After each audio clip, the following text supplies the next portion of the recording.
దేవునికి మహిమ కలుగును గాక. ప్రియమైన దేవుని సంగమా, మరొకసారి ఆయన ఘనమైన నామమునకు లెక్కలేని కృతజ్ఞతాస్తుతులు చెల్లిస్తూ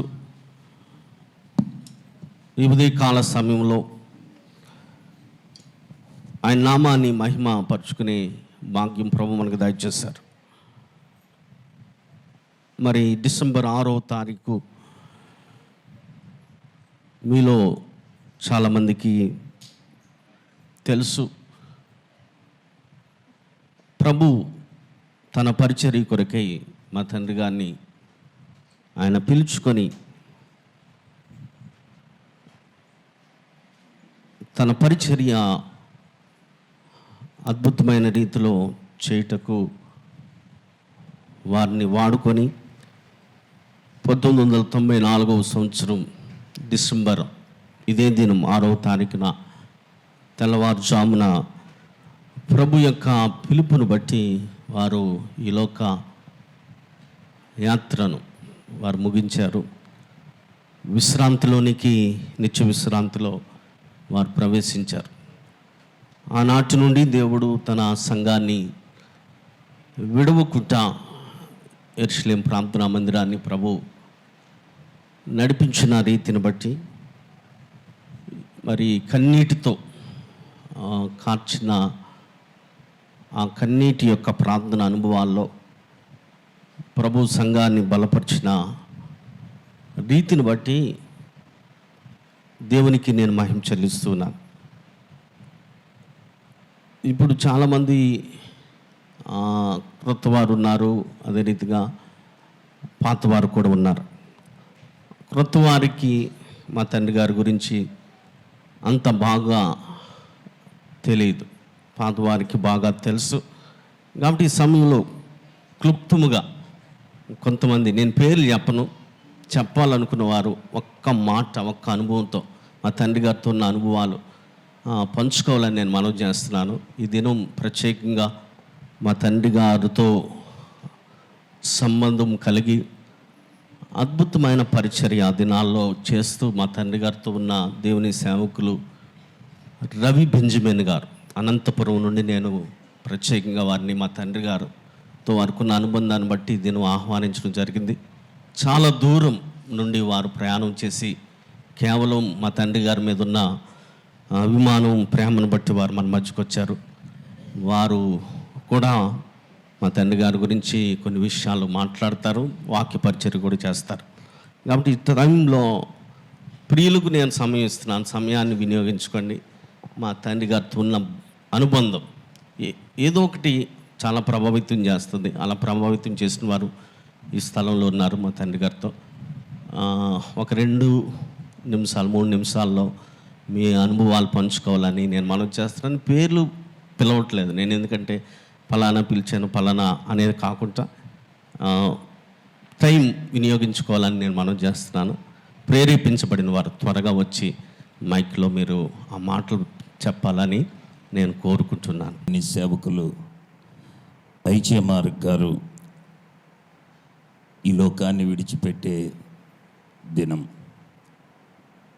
ఎందుకంటే ఐచేమార్ గారు నాకు తెలిసి బాప్టిస్ట్ చర్చిలో సేవకుడిగా ఆయన సేవ చేశారు. ఆ బాప్టిస్ట్ చర్చి నుంచి మా ఇంటి ముందు నుంచే దారి ఆ చర్చికి వెళ్ళాలంటే, రోడ్డు మీదకి రావాలన్నా చర్చి దగ్గరికి వెళ్ళాలన్నా మా ఇంటిని దాటుకొని వెళ్ళాలి, ఎటు నుంచి వెళ్ళినా. అయితే అప్పుడు పాస్టర్ గారిని ఎక్కడ చూశానంటే, వీరికి ఇప్పుడు రకరకాల డ్రెస్సులు వేస్తున్నారు కానీ వీళ్ళందరికీ ఒక యూనిఫారం కుట్టించేవాడు ఆయన. ఆడపిల్లలకి అందరికీ ఒకటే యూనిఫారం, ఒకే కలరు. అక్కడ ఎర్రిబాబు దగ్గర కూర్చొని అక్కడ వీళ్ళకి డ్రెస్ కుట్టించుతుండేవాడు ఆయన. అలా చూశాను అతన్ని, ఐచేమార్ గారిని. ఈ పాస్టర్ గారు కదా అనుకున్నాను, అంతేగాని నేను ఆయనతో ఎక్కువ మాట్లాడడం కానీ చేసేవాడిని కాదు. ఒకనొకప్పుడు బాప్టిస్ట్ బాప్టిస్ట్ చర్చ్కి వెళ్ళి అక్కడే బాప్టిజం తీసుకొని కొన్ని కారణాలు బట్టి చర్చ్ మానేశాను. ఎక్కడికి వెళ్ళకుండా ఇంట్లోనే ఉన్నాను. అప్పుడు కొన్నాళ్ళ తర్వాత ఐజేఎంఆర్ గారి చర్చు ఇక్కడ ఉంది అని శాంసన్ పాస్టర్ గారు చెప్తే నేను ఎక్కడికి వెళ్ళాను, ఆ పైడితలం గుడి వెనకాలకి వెళ్ళాను. ఇక్కడ చర్చి తీసి చాలా రోజులు అయిందండి, చర్చ్ లేదన్నారు. అనగానే ఇంక తిరిగి వెళ్ళిపోతుంటే ఒక ఆవిడ పాలు అమ్ముకునే ఆవిడ, ఈ రోడ్డుకి తిన్న ఒక ఆవిడ ఉండేది అక్కడ పాలు అమ్ముకునేది. ఆవిడ చెప్పింది, బాబు అక్కడ లేదు చర్చికి, వెనకాల ఉంది చర్చి, లోపలికి ఉంది చర్చ్ అని. అప్పుడు ఇల్లు ఏం లేవు. చర్చ్ ఉంటే వచ్చి మా పెద్ద పాపని మా వదిన గారి పాపని తీసుకొని వచ్చి అలా అక్కడ కూర్చున్నాను. బాల్కనీ మీద బాల్కనీ కింద కూర్చున్నాను. ఆయన ఆరాధన అయింది, చక్కగా ఆరాధన అయింది. ఆరాధన అంతా అయిన తర్వాత పులిపీట మీద దిగి డైరెక్టర్గా నా దగ్గరికి వచ్చి ఆయన నన్ను బాబు బాబు అనేవారు. అప్పుడు పేరెట్టి పిలిచేవారు కాదు, ఆయనే పేరు పెట్టారు. నా పేరు నాగేశ్వరరావు, పిలుపు అని పేరు మార్చారు. అయినా పిలుపు అని పేరెట్టి పిలిచేవారు కాదు, బాబు బాబు అని పిలిచేవారు. వచ్చి, బాబు నువ్వు ఎక్కడ ఉంటున్నావు, ఎక్కడి నుంచి వచ్చావు అని నన్ను అడిగితే నేను పలానా కాలనీలో ఉంటున్నానండి అని చెప్పినప్పుడు వెంటనే ఆ రోజు ప్రార్థన చేశారు, వెళ్ళిపోయాను. తెల్లవారి ఉదయం 7 గంటలకే ఆయన సైకిల్ తోసుకొని ప్రత్యక్షం అయిపోయాడు. ఎక్కడికి మా ఇంటికి వచ్చాడు. మాది పెద్ద ఇల్లు కాదు, అప్పుడు చిన్న పందిరి. ఆ పందిరి కిందకు వచ్చాడు. ఆయన వచ్చి చాలాసేపు ఉండి దేవుని మాటలు చెప్పి మమ్మల్ని బలపరిచి మా కొరకు ప్రార్థన చేసి వచ్చాడు. ఆ రీతిగా ఆయన మాటలు, ఆయన పాటలతో ఆకర్షించబడ్డాం. ఆయన పాట పాడితే అక్కడ రోడ్డు మీద కనబడిదే. ఈ ఇల్లులు ఉండి కాదు కాబట్టి ఎక్కువ ఆయన పాట పాడితే రోడ్డు మీద కనబడితే పాటలు పాడేస్తున్నారు పాస్టర్ గారిని పరుగున వచ్చి ఆరాధనలో పాల్గొనేవారు. ఎక్కువగా అప్పుడు అక్కడ ఒక గెస్ట్ హౌస్ కట్టాలని ఒక ఆలోచన కలిగి పాస్టర్ గారు వెనకాల, ఇప్పుడు పాస్టర్ గారు సమర్పణ రాజు గారు ఉండే రూము, అది గెస్ట్ హౌస్ కట్టాలని ఆయన పేరేపున వచ్చి ప్లాన్ చేసినప్పుడు నేను రాడ్ బెండింగ్ పని చేసేవాడిని కదా.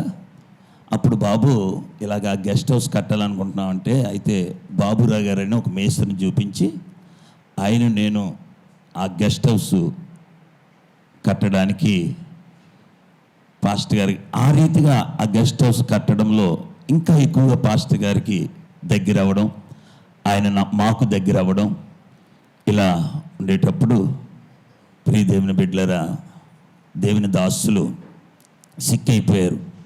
ఆయనతో ఒకసారి ఆనందపురం సువార్తకు వెళ్ళాను.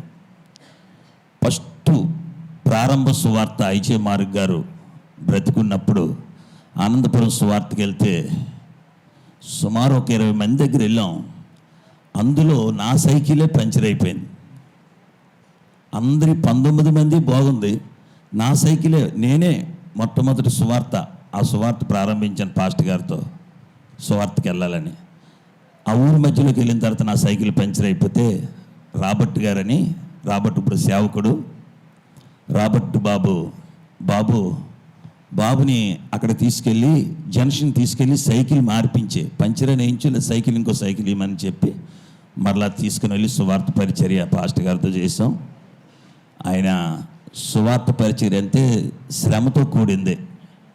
మనలాగా కార్ల మీద జీపుల మీద వెళ్ళే పరిచర్య కాదు అతనిది. శరీరాన్ని నల్లగొట్టుకొని, ఆయనే కాదు ఆయనతో ఉన్న విశ్వాసులు కూడా అలాగే సిద్ధపరిచాడు ఆయన.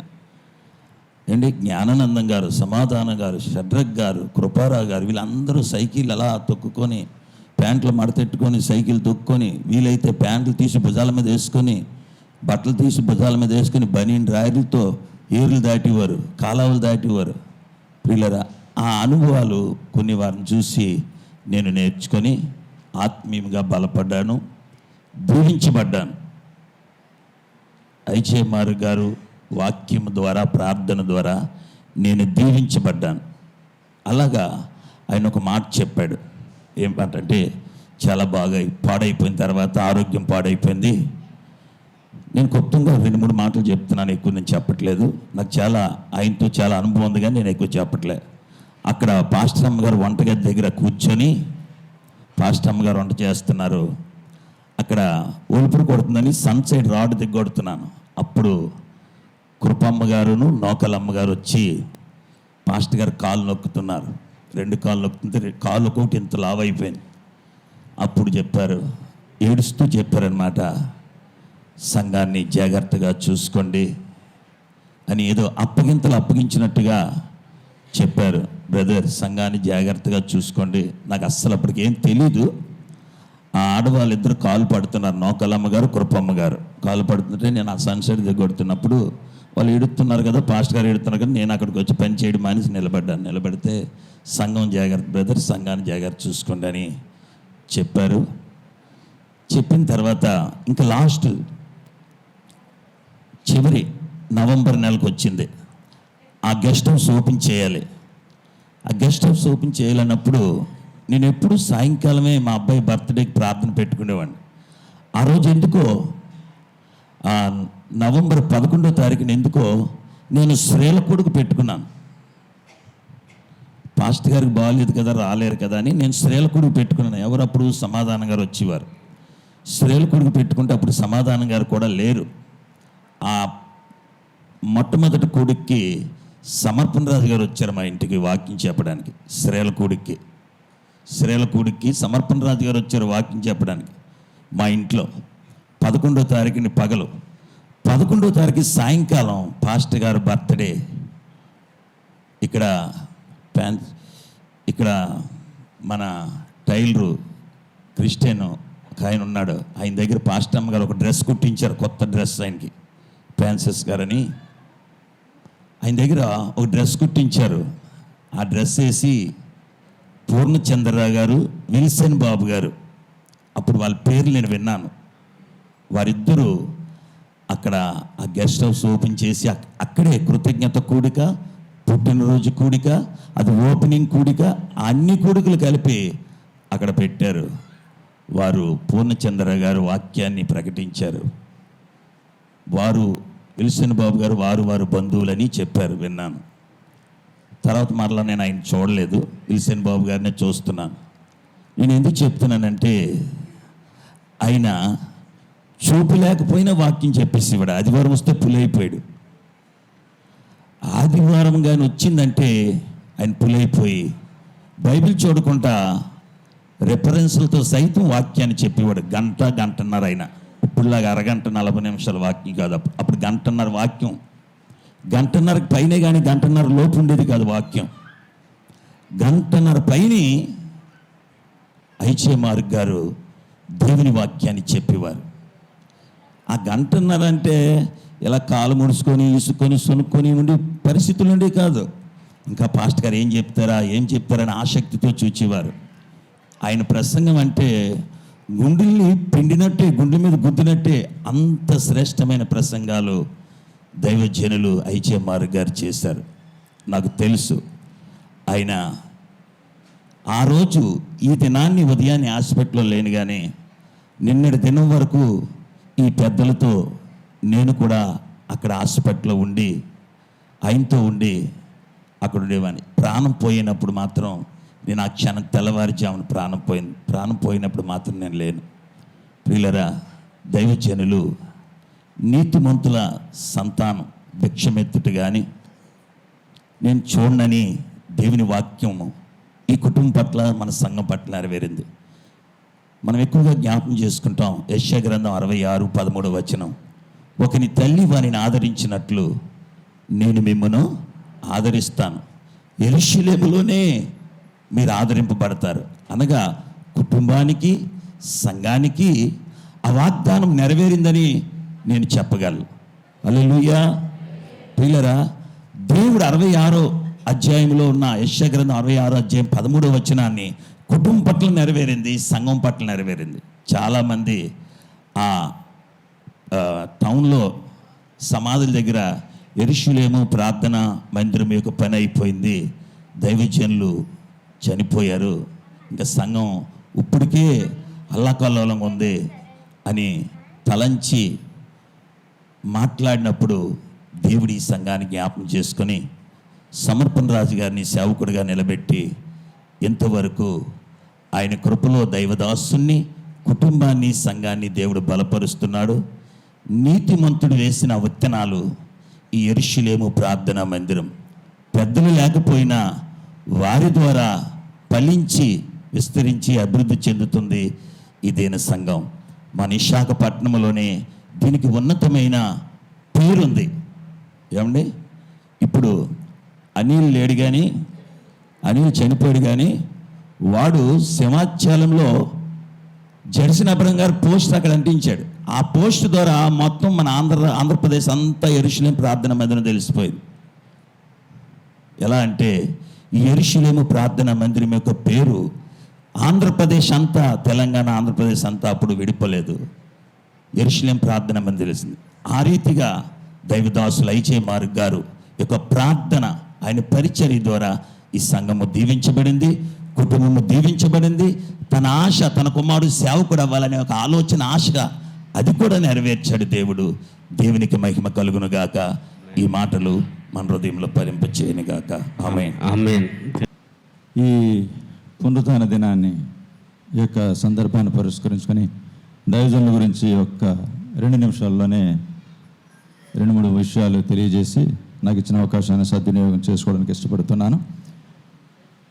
1987వ సంవత్సరం 27/7/1987 సంవత్సరంలో విశాఖ నగరానికి ఉద్యోగరీత్యా నేను ఈ విశాఖ నగరానికి రావడం జరిగింది. నేను బై బర్త్ లూథరన్ సంఘానికి చెందినటువంటి వాడిని.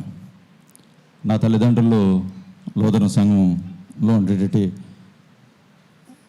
ఆ బాణి చెప్పిన మా తాత ముత్తాతల దగ్గర నుంచి కూడా లూథరన్ సంఘానికి వెళ్ళేటవారు. మా తండ్రి గారి దగ్గర నుంచే లూథరన్ సంఘానికి వెళ్ళాం. అంతకుముందు మా తండ్రి గారు, మా తాతయ్య గారు గుడికి వెళ్ళినటువంటి అనుభవం లేనటువంటి వారు. మా తల్లిని బట్టి మా తండ్రి గారు కూడా దేవుని సన్నిధిలోకి రావడం. మేము కేవలం నామకార్థ క్రైస్తవులుగానే లూథరన్ సంఘానికి వెళుతూ ఉండేవాడిని. అక్కడ జరుగుతున్నటువంటి కొన్ని రాజకీయాలు, ఒకరంటే ఒకరు వ్యతిరేక స్వభావాలు కలిగినటువంటి మనస్తత్వం కలిగినటువంటి వారు, అందరూ ఒక చోట కూడిన వారు, ప్రార్థన చేసేవారు, అన్నీ జరుగుతూ ఉండే. కానీ ఎవరి భావన వారిది, ఎవరి గొడవ వారిది. ఇటువంటి రాజకీయాలు మాకు అవసరం లేదనేటువంటి ఆలోచన చేత నేను మంచి సంఘాన్ని ఎంచుకుందామని వారానికి ఒక సంఘానికి చెప్పిన వెళుతుండేవాడిని. విశాఖ నగరంలో ఉన్నటువంటి ప్రతి సంఘానికి ఒక్కొక్క ఆదివారం ఒక్కొక్క చోటకి వెళుతూ ఉండేవాడిని. అలా తిరుగుతున్నప్పుడు ఎక్కడో చోట ఏదో ఒక డిస్టర్బెన్స్ కనపడుతూ ఉండేది. వస్తూ ఒక దినాన్ని ఈ యెరూషలేము ప్రార్థనా మందిరానికి రావడం జరిగింది. నిజానికి ఎవరైనా దేనిని బట్టి ఒక సంఘానికి ఆకర్షితులు అవుతారంటే, నువ్వు దీవించబడతావు, నువ్వు ఆశీర్వదించబడతావు, నువ్వు గొప్పవాడు అవుతావు, ఇటువంటి మాటలు కనుక వింటూ ఉంటే ఎవరైనా మంచిగా ఉందని ఆకర్షించబడతారు. నేను ఎట్లాగా ఈ సంఘానికి ఆకర్షించబడ్డానంటే, ఆ దైవజనుడు పులిపెట్టి మీద నుంచి చెబుతూ ఉన్నాడు, నేను ఉన్నది ఉన్నట్టు చెప్పకపోతే నేను రేపు దేవుని ఎదుట నేను దోషిగా నిలబడవలసి వస్తుంది. కనుక మీరు వచ్చినా రాకపోయినా నాకు వచ్చిన నష్టమేం లేదు, దేవుడు నన్ను పోషిస్తాడు, నేను మాత్రం ఉన్నది ఉన్నట్టు వాక్యం చెప్పాలని ఆశపడుతున్నానని గట్టిగా హెచ్చరిక ద్వారా ఆకర్షింపబడినటువంటి వ్యక్తిని. నేను మెచ్చుగోలు మాటల ద్వారా ఆకర్షించబడినటువంటి వ్యక్తిని కాదు, కేవలం హెచ్చరిక ద్వారానే ఆకర్షించబడినటువంటి. మేము వివాహమైన తొలి దినాలు అవి. వివాహమైనటువంటి తొలి దినాల్లోనే ఈ బిడ్డలు ఎంత ఆసక్తిగా వస్తున్నారని ఓ ప్రత్యేకమైన శ్రద్ధ నా ఎడల కనపరిచినటువంటి దైవజనుడు ఆ దైవజనుడు. అంత మట్టుకే కాదు, నేను నాతీపాలెంలో ఉంటూ ఉండేవాడిని. వారు గృహదర్శనానికి వచ్చినప్పుడు చాలా స్పష్టంగా అడిగారు, బాబు మీకు ఎప్పుడు ఖాళీ, ఎప్పుడు హాలిడే మీకు అని అడిగి, మీకు ఎప్పుడు ఫ్రీగా ఉంటారని అడిగి, మన ఖాళీ టైంలో ఆయన వచ్చి దర్శించేవారే తప్ప ఆయన ఖాళీ ఉన్నప్పుడు వచ్చి దర్శించేటటువంటి దైవజనుడు కాదు. ఆ తదుపరి నా చిన్న కుమారుడికి పేరు ఇదే స్థలంలో ఇక్కడే నిలబడిన కుమారుని కూడా పేరు పెట్టినటువంటి దైవజనుడు. ఇందుకు ఈ మాట స్పెషల్గా చెప్పాల్సి వస్తుందంటే, వాడు బ్రతకడు అని డాక్టర్లు చెప్పారు. సంవత్సరంన్నర కంటే ఎక్కువ బ్రతకడు అని డాక్టర్లు చెప్తే, నీ కుమారుడిని దేవుడే రక్షిస్తాడు, మీరు బాధపడద్దు, భయపడద్దు అని చెప్పి ప్రార్థించి పేరు పెట్టినటువంటి దైవజనుడి గురించి ఈ ఉదయకాల సమయంలో తెలియజేయడం హృదయపూర్వకంగా సంతోషంగా ఈ మాట నేను తెలియజేస్తున్నాను. ఆ దైవజనుని యొక్క ప్రార్థన, సంఘం యొక్క ప్రార్థన నేటికి నా కుమారుడు సజీవుడిగా ఉన్నాడు. ఇది సజీవ సాక్ష్యం.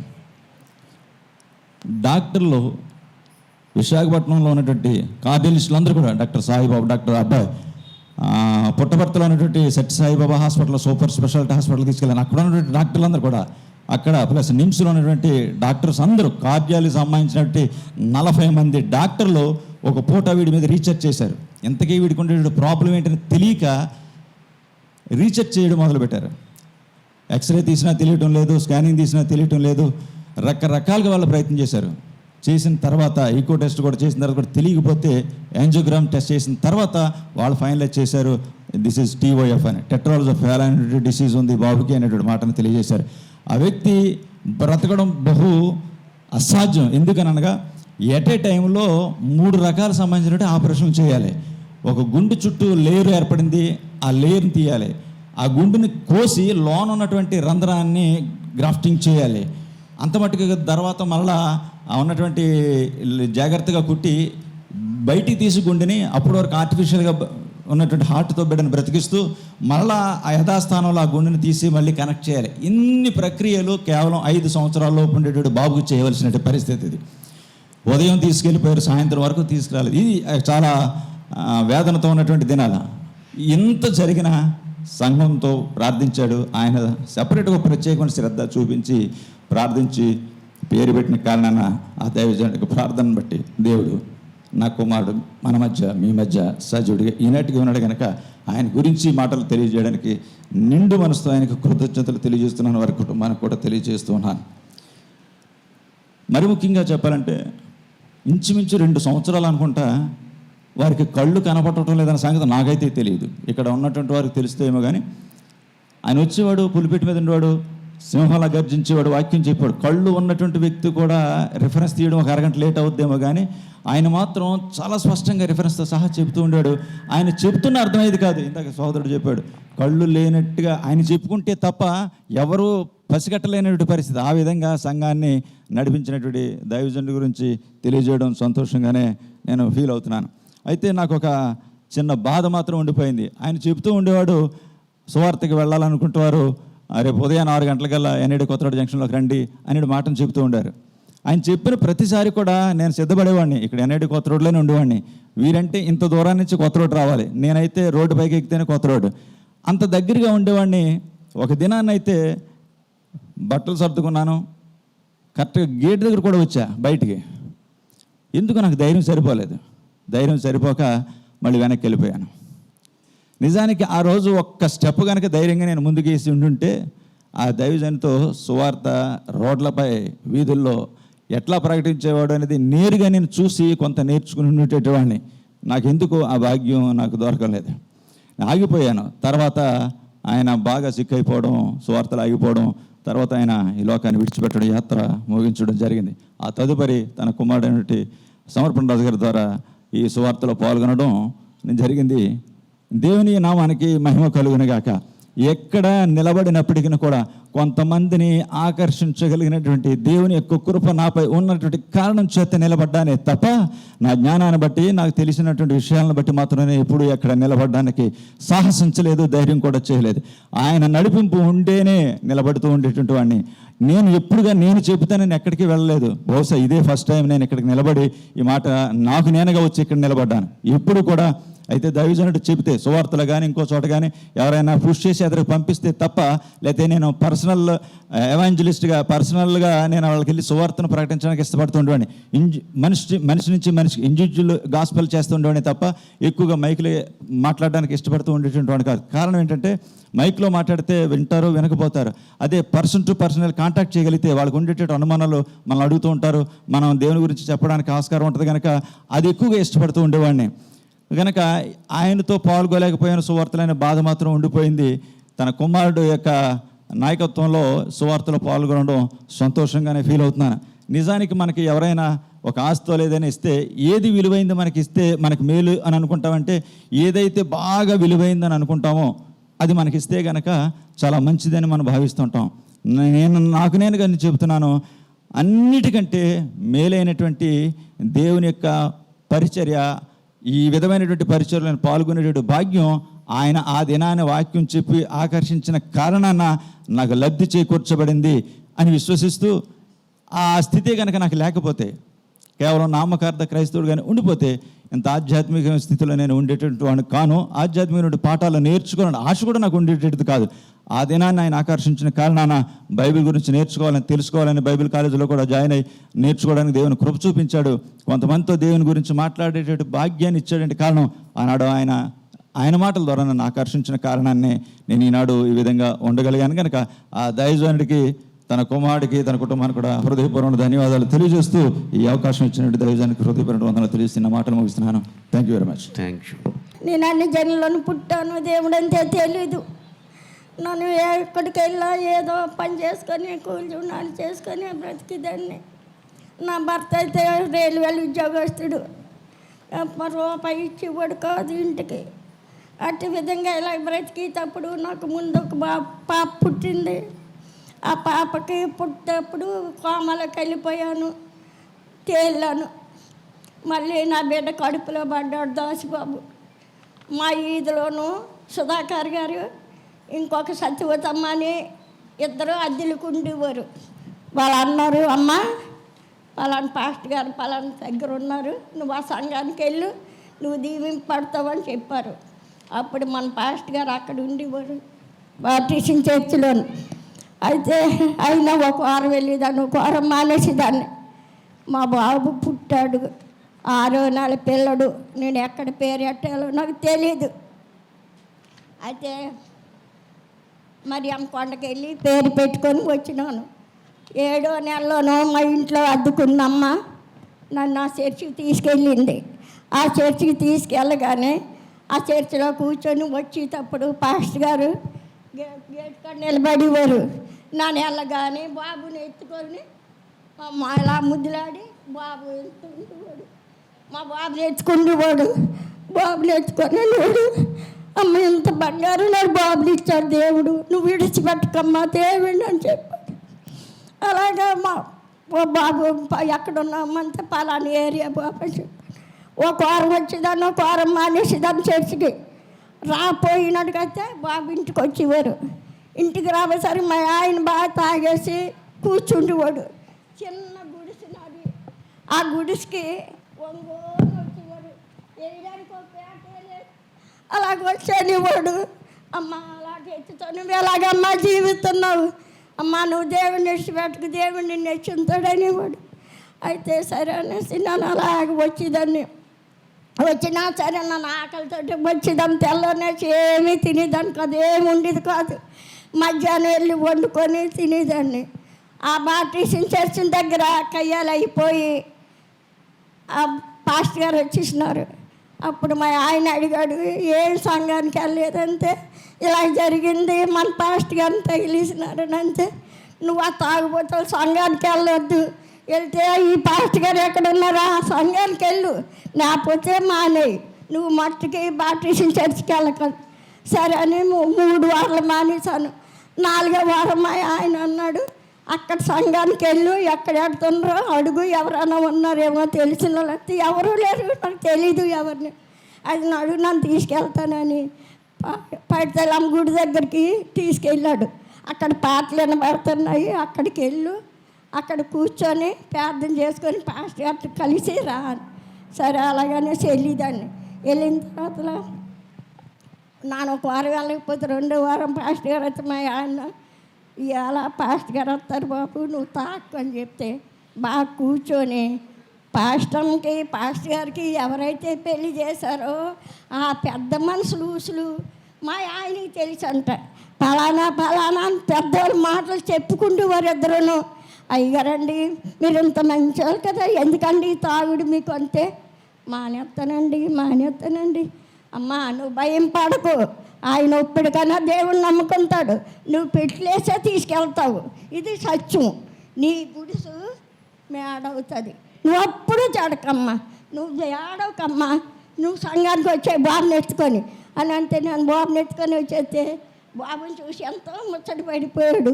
బాబుకు దాసు అని పేరు పెట్టావమ్మా, ఎక్కడైనా దాసు అని పెట్టావు, బాబు మంచి గుణవంతుడు అవుతాడు. ఉద్యోగం ఉన్నా లేకపోయినా ఉద్యోగం కోసం నువ్వు ఆలోచించుకో, బాబుని దేవుడి సంతానం నడుపు, దేవుడే నిన్ను హెచ్చుతాడని నాకు ధైర్యం చెప్పేవాడు. ఒక వారం రాకపోతే రెండో వారం నా ఇంటికి వచ్చి ప్రార్థన చేసి వెళ్ళేవాడు. తండ్రి నాకంటే పోయాడని ఎంతో వేదన చెంది ఒక వారం వచ్చి రాబోతాడు కాళ్ళు ఇలా పని చూసిన మరి మనసు ఆగలేదు. మీదన పడి ఏడుస్తున్నాం. కృపమ్మ నేను అమ్మాయి ఆడవకండమ్మ, సంఘాన్ని విడిచిపెట్టకండి అమ్మ అని చెప్పాడు. అదే లాస్ట్ బాప్తి మాకు దేవుడు అంతగానో దీవించి పడ్డాను, ఆశీర్వదించి పడ్డాను. నా బిడ్డ మంచి బుద్ధిమంతుడయ్యాడు, చెడులతో కోడ్డు, ఒక అన్నలతో మాట్లాడి అప్పుడుతో మాట్లాడి ఆడిష్టం సంఘానికి వెళ్ళడం రావడం ఇంట్లో ఉండడమే తప్ప చెడు వ్యసనాలు ఎంత నా కొడుకు ఏమీ లేకంటే ఆ దేవుడు కాసి కాపాడి ఆ పాస్టర్ గారు అయిన మాటలే నా కొడుకులో ఉన్నాయి. ఆ దేవుడికి వందనాలు. ఈ రెండు మాటలు దీవించిన గాక. ఒక విషయం మీకు చెప్తాను. మార్చ్ 13, 1994లో మా అన్నయ్య చనిపోయాడు. ఒడిశా ప్రాంతంలో చనిపోయాడు. అది 14వ తారీఖుని తీసుకొని వచ్చాం. ఆ కార్యక్రమం అయిపోయింది. 15వ తారీఖుని కార్యక్రమం చేశాము. 15వ తారీఖు సాయంత్రం మా చిన్నక్క వాళ్ళ అబ్బాయి చనిపోయాడు. ఒక్కగానొక్క కొడుకు 5 o'clockకి చనిపోయాడు. చనిపోయిన తర్వాత 7 o'clockకి పాస్టర్ గారు వచ్చారు. పాస్టర్ గారు వచ్చి ఒక ప్రార్థన చేశారు. నాకు ఇప్పటికీ ఆ ప్రార్థన గుర్తే. ఏం ప్రార్థన చేశారంటే, ప్రభువా వీడు పెద్దవాడినప్పుడు వీడు ఎలా ఉంటాడో వాళ్ళ అమ్మకి తెలియదు. వాళ్ళమ్మ ఎలా సపోజ్ పాడైపోవడానికి వాడి మూలంగా వాళ్ళ మదర్ చాలా బాధపడతారు. కాబట్టి ఇప్పుడే వాడిని నీ పరలోక రాజ్యానికి తీసుకున్నావు, అందుని బట్టి వందనాలు స్తోత్రాలని చెప్పారు. ప్రియులారా, ఆ ప్రార్థన నేను ఇంతవరకు మర్చిపోలేదు. ఆయన తర్వాత చాలా నేను పాటల ద్వారా ఆకర్షింపబడ్డానని చెప్తాను. కాబట్టి ఆయన పాట ద్వారా నేను నేర్చుకున్నాను, ఇదిగో దేవా నా జీవితం. తర్వాత ఇంకొక పాట కూడా నేర్చుకున్నాను. ఇలా ఆయన ద్వారా పాటల ద్వారా ఆకర్షింపబడ్డాను, దేవుడి మందిరానికి రాబడ్డాను. Thank you Jesus. హల్లెలూయా. నీతిమంతులు జ్ఞాపకం చేసుకోరు. నా జీవితంలో కూడా ఐజే మార్క్ గారు ఎనలేని నా తల్లిదండ్రుల కంట, నాకు జన్మనిచ్చిన తల్లిదండ్రుల కంట కూడా ఎక్కువ. ఎందుకంటే నేను ఈ స్థితిలో ఉన్నానంటే కేవలం ఆయన నాకు ఇచ్చిన ఈ రక్షణ భాగ్యాన్నే. ఎందుకంటే నాకు 1992లో వివాహం అయింది, జూన్ 9. అదే రోజు ఆయన నాకు వివాహం చేసి ఉన్నారు. అయితే అప్పటి నుంచి మరుక్షణమే, వివాహం అయిన మరుక్షణం నుంచి నేను ఈ సంఘానికి రావడం మొదలుపెట్టాను. నాకు ఈ సంఘంలో కూర్చోవడం కూడా నాకు తెలియదు. యాక్చువల్గా ఏంటంటే నా బ్యాక్గ్రౌండ్ ఆర్సిఎం. నేను చాలా విచ్చలవిడిగా తిరుగుతున్న ఎడ్యుకేషన్లో కూడా గాజువాకలో ఉండేవాడిని. నా ఇంజనీరింగ్ కూడా అక్కడ సిలకలూరుపేట అక్కడ అయింది. అయితే నాకు వివాహం అయిన తర్వాత నాకు చర్చ్ అంటే, ఆ బాప్టిస్ట్ చర్చ్ అంటే ఇలాగుంటాయా ఇట్లాగుంటుందా అనేసి నేను ఈ స్థితిలో ఉండడానికి కారణం కూడా నేను దేవుల్లో సంపూర్ణంగా ఎదగడానికి కారణం కూడా ఐజే మార్క్ గారే.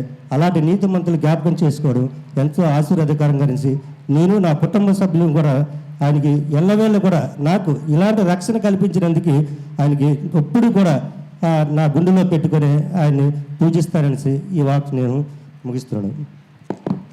దేవునికి మహిమ కలుగును గాక. మరి ఇంకా చాలామంది నాన్నగారితో ఉన్న అనుబంధం కలిగిన వారు ఉన్నారు. కానీ మనం ఆదివారం కాబట్టి మనం దూరం నుండి చాలా గొప్ప సేవకుని మనం పిలుచుకున్నాం. మరి వారు వాక్య పరిచర్య చేయాలి. అందుని బట్టి నేను ఇంకా సమయాన్ని సేవకి ఇవ్వాలని మాటలు చెప్పిన వారందరికీ చెప్పాలని ఆశ ఉన్నవారు ఇక్కడ చాలామంది ఉన్నారు. నాకు తెలుసు చాలామంది నాన్నగారి గురించి చెప్పగలరు. ఈరోజు నేను ఆహ్వానించిన దైవజనులు రవి బెంజమిన్ గారు. యెరూషలేం ప్రార్థనా మందిరానికి మరొక గ్రేస్ కృప ఏంటి అంటే, ఈ పట్టణంలో బలమైన అద్భుతమైన సువార్త కూడికలను ఏర్పాటు చేసే ఆ గొప్ప ఘనత ఈ సంఘానికి ప్రభు ఇచ్చాడు. అలాంటి వారిలో రవి బెంజమిన్ గారు ఈ పట్టణంలో ఆ దినాల్లో ఎవరు కూడా అంత సాహసించి బహిరంగ సభలు పెట్టేవారు కాదు.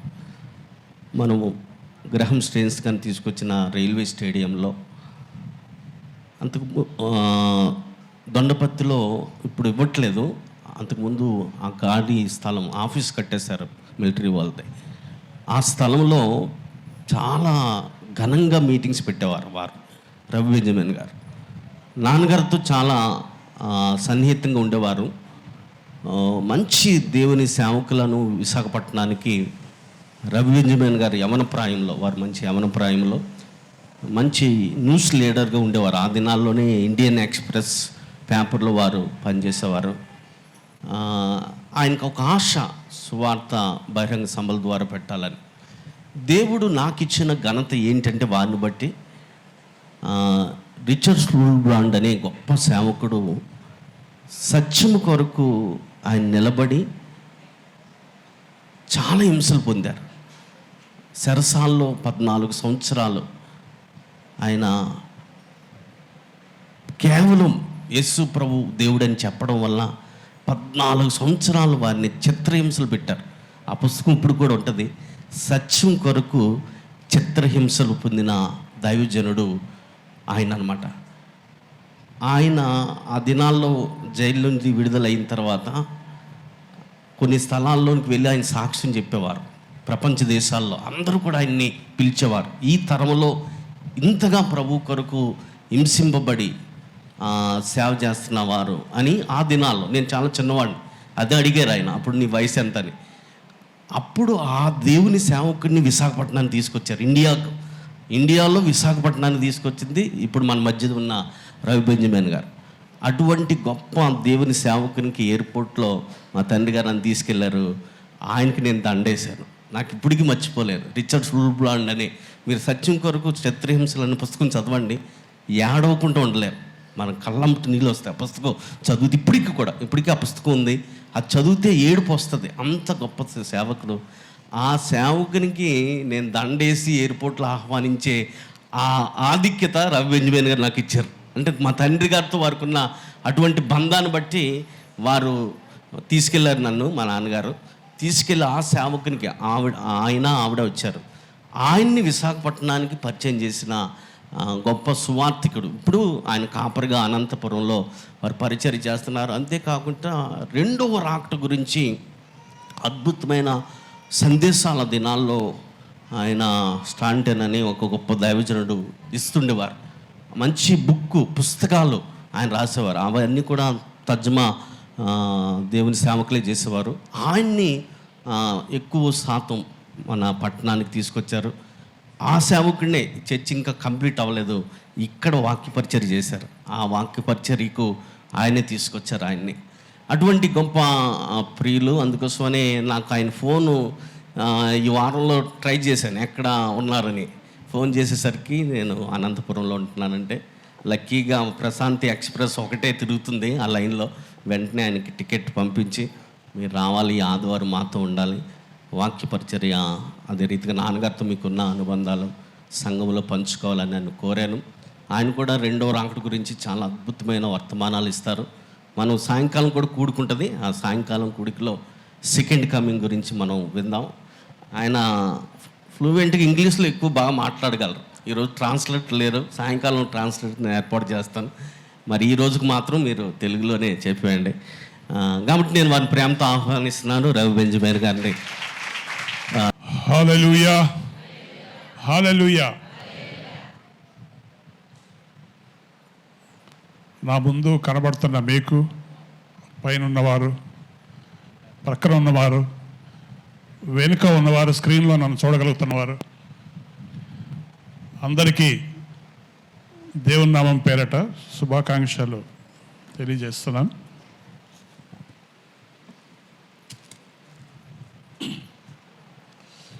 సమయం చాలా అయిపోయింది కాబట్టి నేను కొన్ని మాటలు చెప్పి ఆ తర్వాత వాక్యంలోకి వెళ్తాను.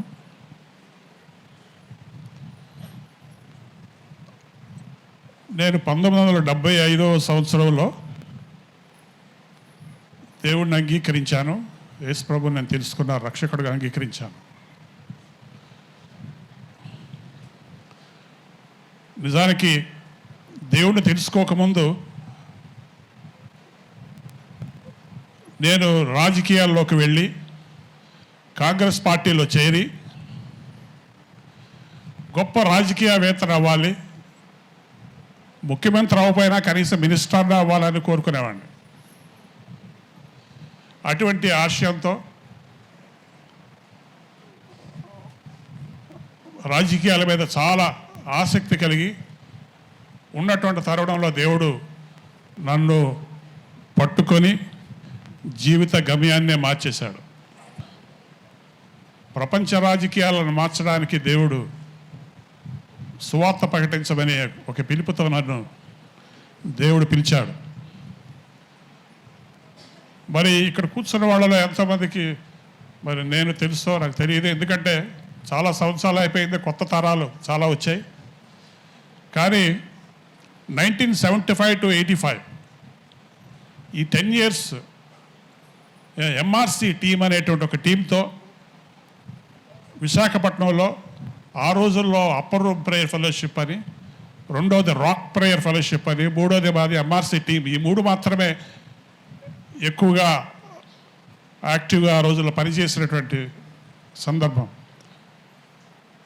కాబట్టి ఆ విషయాలన్నింటిలోకి నేను వెళ్ళటం లేదు, ఎందుకంటే టైం కన్స్ట్రెయింట్ చాలా ఉంది.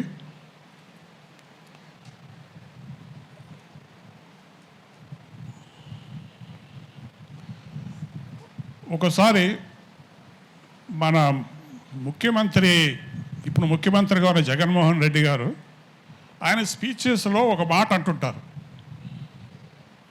అదేంటంటే, మనము ఎంతకాలము బ్రతికాము అనేది ప్రాముఖ్యమైన విషయం కాదు, కానీ ఎలా బ్రతికాము, ఎంతకాలము బ్రతికాము అనేది ప్రాముఖ్యమైన విషయం కాదు, కానీ ఎలా బ్రతికాము అనేది ముఖ్యమైనటువంటి విషయం. ఆ మాటలో చాలా సత్యం ఉందని నేను అనుకుంటున్నాను. ప్రపంచంలో కోట్ల మంది ప్రజలు ఉన్నారు, అలా బతికేస్తున్నారు. ఎందుకు బతుకుతున్నారో కూడా తెలియదు. ఆ జీవితానికి అర్థం లేదు, జీవితానికి గమ్యం లేదు, గోల్ లేదు. వస్తున్నాం పోతున్నాం అంతే. కానీ జీవితానికి ఒక గోల్ పెట్టుకొని, ఆ గోల్ కూడా దేవుడై ఉన్నప్పుడు ఆ జీవితం తీరే వేరు ఉంటుంది. అనేకులకు ఉపయోగకరంగా, దీవెనకరంగా, ఆశీర్వాదకరంగా మనం మారగలం. రాత్రి నేను పాస్టర్ గారు వాళ్ళ పాపతో మాట్లాడుతున్నాను. ఆ పాపను అడిగాను, నేను నీ గోల్ ఏంటని అడిగితే పాప ఏం చెప్పిందంటే, నేను మెడికల్ మిషనరీ అవ్వాలనుకుంటున్నాను అంకుల్ అని. Medical missionary. జీవితంలో ఏ గమ్యమైనా, ఏ గోల్ అయినా అది దేవునికి ముడిపడి లేకపోతే ఆ జీవితం వ్యర్థం. ఆ జీవితం వల్ల ఎవరికి ఉపయోగం లేదు. ఆ జీవితం వల్ల ఎవరికి కూడా ఉపయోగం లేదు. మనం దేవుని బిడ్డలని చెప్పుకోవచ్చు. ఎన్నో విషయాలు మనం గర్వించడానికి ఎన్నో ఉండొచ్చు, కానీ మన జీవితము వలన ఇంకొకరికి ఉపయోగం, ఇంకొకరికి ఆశీర్వాదం, మనల్ని చూసి మార్పు చెందేవాళ్ళు, ఆశీర్వాదం పొందేవాళ్ళు, అలాంటి impact, influence on the society and people అది లేకపోతే ఏం ప్రయోజనం? అది ఆ జీవితానికి అర్థమేంటి? నాకు 1975వ సంవత్సరం నుండి, రక్షించబడిన ఆ సంవత్సరం నుండి కూడా నాకు పాస్టర్ ఐజే మార్క్ గారు బాగా పరిచయం అయ్యారు.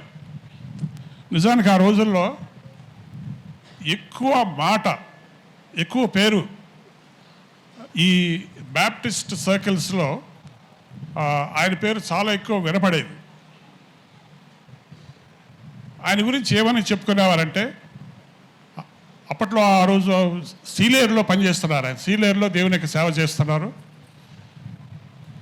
నేను కొన్ని సంవత్సరాలు అప్పుడు క్యాల్వరీ బ్యాప్టిస్ట్ చర్చ్ నా పరిచయం నేను చేసుకుంటూ ఆదివారం మాత్రం అక్కడికి వెళ్తుండేవాడిని. ఎక్కువగా పేరు నాకు వినబడేది అనమాట. అంటే ఆయన చాలా రివైవల్ స్పీకర్ అని, ఎక్కడికి వెళ్తే అక్కడ దేవుడు ఉద్యోగాన్ని తీసుకొస్తున్నాడని. అది విన్నప్పుడు ఒకరోజు నేను ఆయన సీలేరు నుంచి వైజాగ్ వచ్చినప్పుడు నేను వెతికి ఆయన పట్టుకొని ఆయనతో మాట్లాడాను. అప్పటికి నాకు ఐ థింక్ 17-18 years ఉంటాయి, 17-18 సంవత్సరాలు. మాట్లాడి మా ఇంటి దగ్గర నేను పెద్ద కాంపౌండ్లో సభలు పెట్టి ఆయన ఫస్ట్ టైం పిలవడం జరిగింది. ఆయన నోరు విప్పితే నోటి నిండా వాక్యం, వేరే మాటలు లేవు, నోటి నిండా వాక్యము. ఆ మాటలు కూడా చాలా అనర్గళంగా, మంచి ఆరేటర్, మాట్లాడగలిగినటువంటి ఆ టాలెంట్ కూడా గిఫ్ట్ ఆయనలో ఉంది. తర్వాత ఆయన మాట్లాడినప్పుడు ఎక్కువగా పరిశుద్ధాత్మ దేవుని యొక్క కార్యం చూడగలిగాను. నాకు చాలా ఆశ్చర్యం వేసింది. ఇలాంటి సేవకులు అసలు బ్యాప్టిస్ట్ చర్చిలో ఎలా ఉన్నారు? ఇలాంటి సేవకులు బ్యాప్టిస్ట్ చర్చిలో, చాలా బ్యాప్టిస్ట్ సంఘాల్లో ఆ రోజుల్లో కోర్టు కేసుల్లో ఉండేవి, రకరకాల పరిస్థితులు మీకు తెలుసు. కానీ is one man known widely among Baptist circles as a man full of Holy Ghost and power. పరిశుద్ధాత్మ చేత నింపబడినటువంటి ఏకైక సేవకుడు బ్యాప్టిస్ట్ సంఘాల్లో. ఆ మాటకు వస్తే అదర్ మెయిన్ లైన్ చర్చెస్ అని మనం అంటాం కదా, లూథరన్ చర్చ్ అని, లేకపోతే చర్చ్ ఆఫ్ సౌత్ ఇండియా, ఈ మెయిన్ లైన్ చర్చెస్ అన్నిట్లో కూడా ఎవరైనా ఒకరు అనేకులు ప్రభావితం చేసి, ఆయన ఎక్కడికి వెళ్తే అక్కడ ఒక ప్రభంజనం, ఒక రివైవల్ వస్తుంది అనేటువంటి వ్యక్తి ఎవరైనా ఉన్నారంటే అది ఐజే మార్క్ గారు. ఆయన కూడా అప్పుడు చాలా మంచి యూత్లో ఉన్నారు. సో దేవుడు ఆ విధంగా ఆయన్ని అనేక ప్రాంతాల్లో వాడుకోవడం నాకు తెలుసు. అప్పటి నుంచి కూడా ఆయనతో చాలా క్లోజ్ ఫెలోషిప్ నాకు ఉండేది.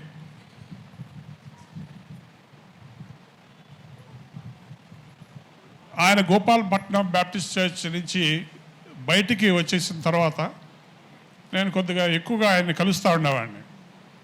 చాలాసార్లు కలిసేవాళ్ళం. ఆయన పోరాటం అంతా నాకు తెలుసు. ఈ బ్యాప్టిస్ట్ నాయకులంతా వాళ్ళందరూ ఒక టైగర్స్ లాగా ఇలా నిలబడితే ఆయన ఒక లైన్ లాగా ముందు నిలబడేవాడు. ఆయన ఎదుర్కొనేవాడు. ఒకసారి ఎన్ఐడి కొత్త రోడ్డు దగ్గర అక్కడ చర్చ్ పెట్టినప్పుడు, అక్కడ కూడా సమస్య వచ్చినప్పుడు ఒకరోజు పాస్టర్ గారు నన్ను, ఈరోజు ఈ పెద్దల మీటింగ్ అంతా ఉంది, నువ్వు రా అన్నారు. నేను వెళ్ళాను. ఆ రోజు వెళితే ఆయన్ని సపోర్ట్ చేసేవారు అంతా ఒకవైపు, ఆయన్ని వ్యతిరేకించేవారంతా ఇంకోవైపు కూర్చున్నారు. అలాగ సరే నేను ఇటు సైడ్ కూర్చున్నాను. అప్పట్లో నాకు ఈ గొడవలు, ఈ రాజకీయాలు అంటే నాకు అసలు ఆసక్తే లేదు. దాని మీద ఎక్కువగా నాకు తెలియదు. కానీ నేను ఆయన పక్షాన ఉండి ఈ బ్యాప్టిస్ట్ నాయకులు పెద్దలందరికీ నేను ఒక లెక్చర్ ఇచ్చాను. అప్పుడు నాకు 19-20 సంవత్సరాలు మాత్రమే. మీకు ఆయన విలువ తెలియట్లేదు. ఆయన్ని మీరు స్వేచ్ఛ ఇచ్చి పని చేయనిస్తే ఈ బ్యాప్టిస్ట్ సంఘమే కాదు, బ్యాప్టిస్ట్ సంఘాలన్నీ మారిపోతాయి. అలాంటిది మీకు ఆయన వాల్యూ తెలియట్లేదు. చర్చ్ అన్న కానీ చర్చిలో దానికి ప్రెసిడెంట్ ఎవరు, సర్వాధికారం ఎవరికి ఉంటుందంటే పాస్టర్కే ఉంటుంది, సంఘ పెద్దలకు కాదు. సంఘ పెద్దలు పాస్టర్ చెప్పినట్టు వినాలి. కాబట్టి ఆయనలో ఉన్న దేవుని ఆత్మను గుర్తించి మీరు కానీ ఆయనకి ఫ్రీ హ్యాండ్ ఇచ్చినట్లయితే దేవుడు ఆయన బలంగా వాడుకుంటాడు, గొప్ప కార్యాలు చేస్తాడు అని నేను వారికి చెప్పాను. వారు నన్ను వ్యతిరేకించలేదు, కానీ వారు మౌనంగా విన్నారంతే. తర్వాత మళ్ళీ వాళ్ళ ధోరణి వాళ్ళదేమని అదొక సందర్భం నాకు గుర్తుంది. మరి ఐజే మార్క్ గారితో కలిసి నేను చాలా చోట్లకి సువార్తకి వెళ్ళాను, చాలా ప్రాంతాలకు సువార్త చేశాను.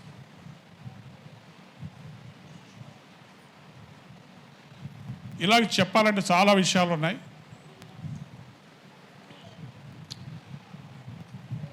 ఒకటి మనం గమనించాలి, ఒక మనిషి దేవుని దృష్టిలో కరెక్ట్గా సరిగ్గా ఉండి సరైన సమర్పణ, సరైన విధంగా దేవుని మనం ప్రేమించినట్లయితే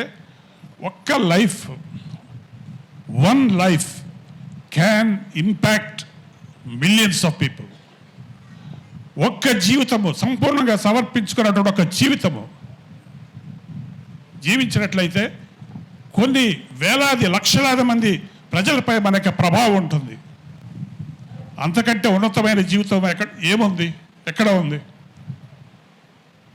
ఒక మనిషి లక్షలాది మందికి ఉపయోగపడ్డాడు, వేలాది మందికి ఉపయోగపడ్డాడు. ఆయన జీవితం ఎంతోమందికి దీవెన ఆశీర్వాదకరంగా ఉందంటే అంతకంటే బ్లెస్సింగ్ ఏముంది? నేను ఈరోజు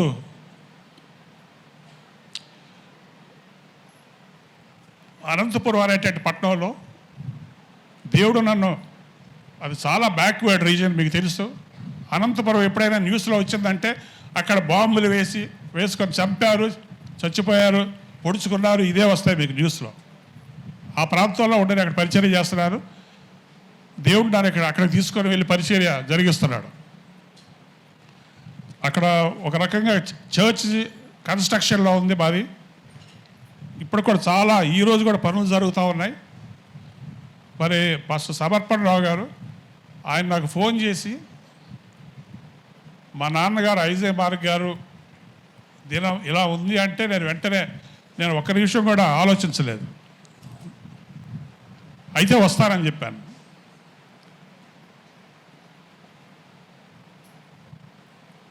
కాబట్టి నేను అంత దూరం నుంచి 1000 కిలోమీటర్లు ప్రయాణం చేసి ఇక్కడికి వచ్చాను.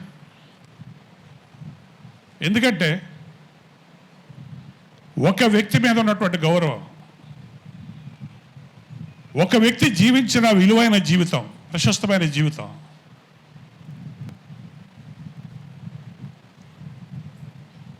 మీతో పంచుకోవాలని.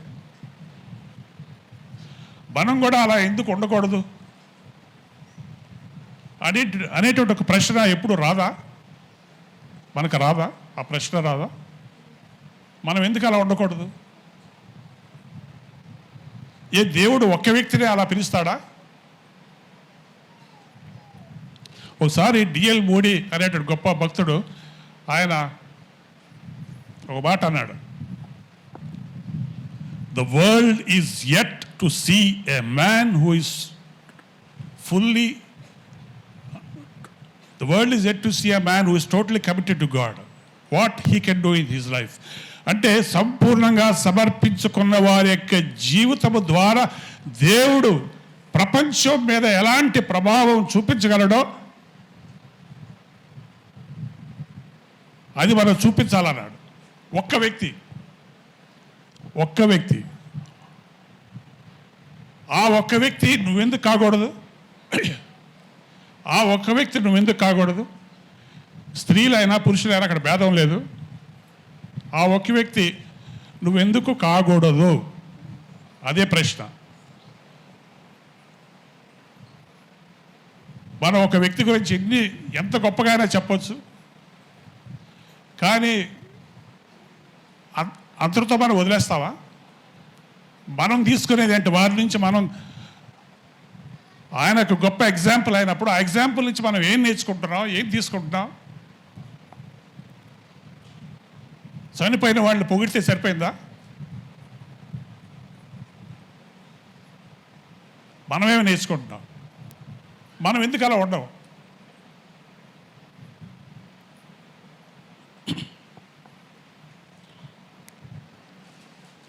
చూడండి, మనం బరియల్ గ్రౌండ్కి వెళ్తే అక్కడ చాలామంది పేర్లు ఉంటాయి.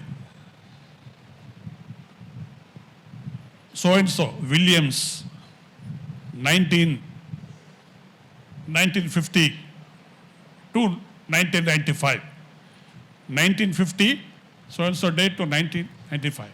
ఈ రెండుటి మధ్యన ఒకటి ఉంటుంది. ఏంటో చెప్పండి.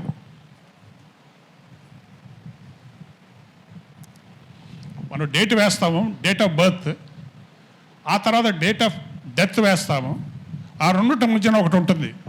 అదేంటో చెప్పండి.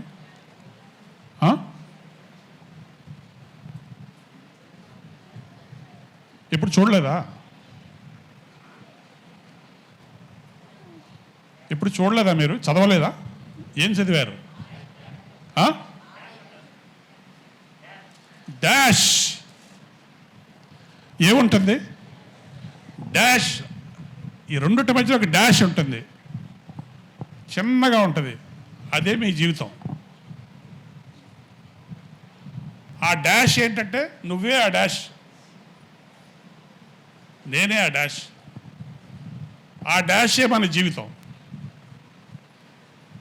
పేర్లు పెద్దగా ఉంటాయి, డేట్ ఆఫ్ బర్త్లో వచ్చేసి డేట్ ఆఫ్ డెత్ మధ్యలో చిన్న గీత, ఆ చిన్న గీతే మన జీవితం. ఇప్పుడు అనిపించలేదా? ఈ మాత్రం జీవితానికి మనం ఎన్నెన్నో తాపత్రయాలు, ఏదోదో అయిపోవాలి, ఏదోదో సాధించాలి.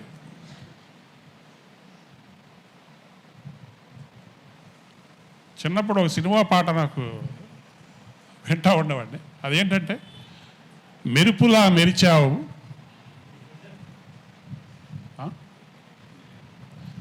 మెరుపులా మెరిచావు, కళ్ళు తెరిసి మూసేలోగా వెన్నెలలో కలిశావు.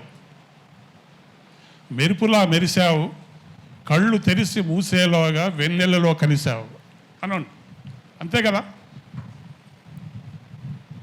కానీ మెరుపులా మెరిసావా మనం? మెరుపులా మెరిసావా? కాబట్టి మన జీవితం ఆ మెరుపు లాంటిది, లైటనింగ్, ఇలా వచ్చి అలా వెళ్ళిపోతుంది అంతే. అదే ఆ గీత. ఈ గీతతో సమానమైన ఈ జీవితం మీద మనకి ఎన్ని ఆలోచనలు, ఎన్ని కళలు, ఎన్ని మమకారాలు, ఎన్ని అటాచ్మెంట్స్, దానికోసం ఏవైనా చేయడానికి సిద్ధంగా ఉంటాం. At the end of the day మన జీవితానికి ఏ విలువ లేదు, అన్లెస్ అది దేవుని కొరకు జీవించిన జీవితము, దేవునికి సమర్పించిన జీవితము, దేవుని కోసం బ్రతికిన బ్రతుకు, దేవుని కోసం చెప్పిన సాక్ష్యము, దేవుని కోసం చేసిన త్యాగము. The time you give for God, the youth you give for God, the education that you present to God. మనకున్నవన్నీ కూడా ఆ దేవునికి మనం సమర్పిస్తే తప్పితే ఆ గీతకి, ఆ జీవితానికి ఏ విలువ లేదు.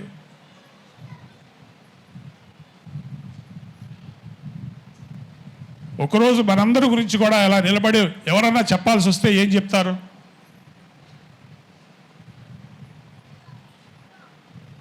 వన్ ఫైన్ డే మనం ఉండం ప్రపంచంలో, ఆర్ వన్ బ్యాడ్ డే మనం ఉండం. ఉండకపోతే మన గురించి ఎవరు నిలబడి ఏం చెప్తారు?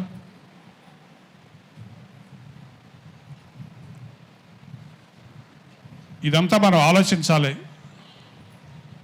నేను ఇంతటితో ముగిస్తున్నాను. ఈ ప్రశ్న మీకు వేశానో దానికి సమాధానం మీరే చెప్పాలి. సరే, ఇప్పుడు మనము యాక్చువల్లీ నా పెళ్ళి, వివాహం అక్కడ సెయింట్ జాన్స్ చర్చ్లో జరిగింది. అప్పుడు పాస్టర్ జీడివి ప్రసాదరావు గారు, పాస్టర్ ఐజమార్ గారు ఇద్దరు కలిసి నా వివాహాన్ని జరిగించారు. సో ఇలాంటి కొన్ని మంచి తీపి జ్ఞాపకాలు ఉన్నాయి, స్వీట్ మెమరీస్.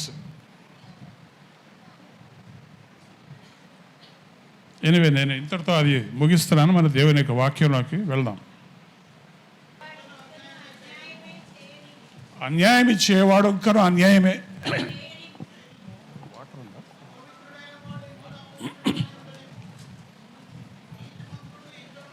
నీతిమంతుడు ఇంకా నీతిమంతుడిగానే ఉండనేమో,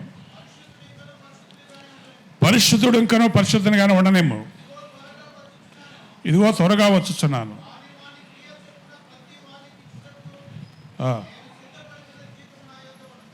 ఓకే,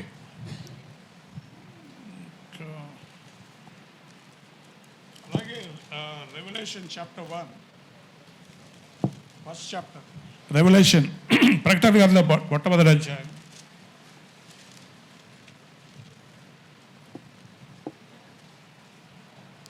7వ వచనం, 1-7.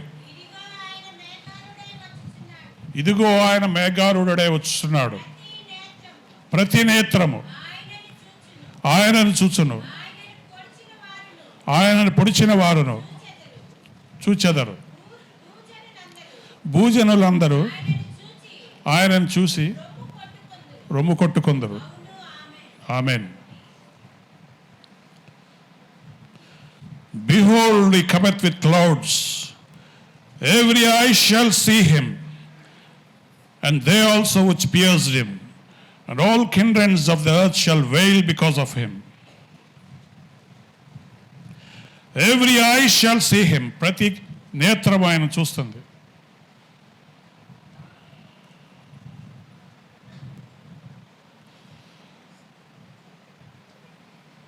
నేను 1975 సంవత్సరం నుండి యేసుక్రీస్తు యొక్క త్వరగా వస్తున్నాడు, జీసస్ ఇస్ కమింగ్ సూన్ అనేటువంటి సందేశాన్ని ఇస్తూనే ఉన్నాను. ఆ రోజుల్లో అవి ఆఖరి దినాలు, లాస్ట్ డేస్ అనే ప్రసంగం చేస్తూ ఉన్నామండి. కానీ ఈరోజు నేను ఏం చెప్తున్నానంటే, we are living in the last hour, ఆఖరి గడియలో జీవిస్తున్నాము. ఇది మీరు నోట్ చేసుకోవాలి దయచేసి. ఒకవేళ యేసు ప్రభు 12 గంటలకి ఆయన వస్తున్నాడు అనుకోండి, 12 గంటలకు వస్తున్నాడంటే మనం ఎక్కడున్నామంటే మన టైం చూసుకుంటే 5 నిమిషాల తక్కువ 12 దగ్గర ఉన్నాం. ఇది మీరు నమ్మచ్చు నమ్మకపోవచ్చు, మీ ఇష్టం. అది నిజమైతే సత్యమైతే అదే. We are living at 5 minutes to 12. 12 గంటలకి ఇంకా 5 నిమిషాలు మాత్రమే ఉంది అనే టైంలో మనం జీవిస్తున్నాం. ఒకవేళ యేసు ప్రభు 12 గంటలకు వచ్చేటట్టయితే, సో 5 minutes. ఈ 5 minutes can be equal to, నేను కొన్ని లెక్కలు కూడా వేశాను విచిత్రంగా. ఎందుకంటే దేవుని దృష్టిలో ఒక రోజు ఎన్ని సంవత్సరాలతో సమానం? 1000 years కదా, 1000 సంవత్సరాలు. 1000 సంవత్సరాలతో సమానం అని అనుకొని క్యాల్కులేట్ చేస్తే ఇప్పుడు నేను 5 minutes ఉందంటున్నాను కదా, 5 నిమిషాలే. ఈ 5 నిమిషాలు ఆ క్యాలిక్యులేషన్ ప్రకారం is equal to how much అనే లెక్కలు, నేను పెద్ద లెక్కలు నాకు తెలియదు, ఎందుకంటే లెక్కల్లో ఎప్పుడు ఫెయిల్ అవుతుండేవాడు నేను. కానీ ఈసారి మాత్రం వేశాను, కరెక్ట్గానే వేశాను అనుకుంటా. So 5 minutes is equal to ఎక్కడికి వచ్చిందంటే 8 years వచ్చింది ఆయన. అది ఎలా వేసానో ఆయన చెప్తే టైం వేస్ట్ ఇప్పుడు, కానీ that is fact. 5 minutes is equal to 8 years. మీరు అట్లా క్యాలిక్యులేట్ చేసుకొని పోతే 1 day is equal to 1000 days వస్తుంది. ఓకే,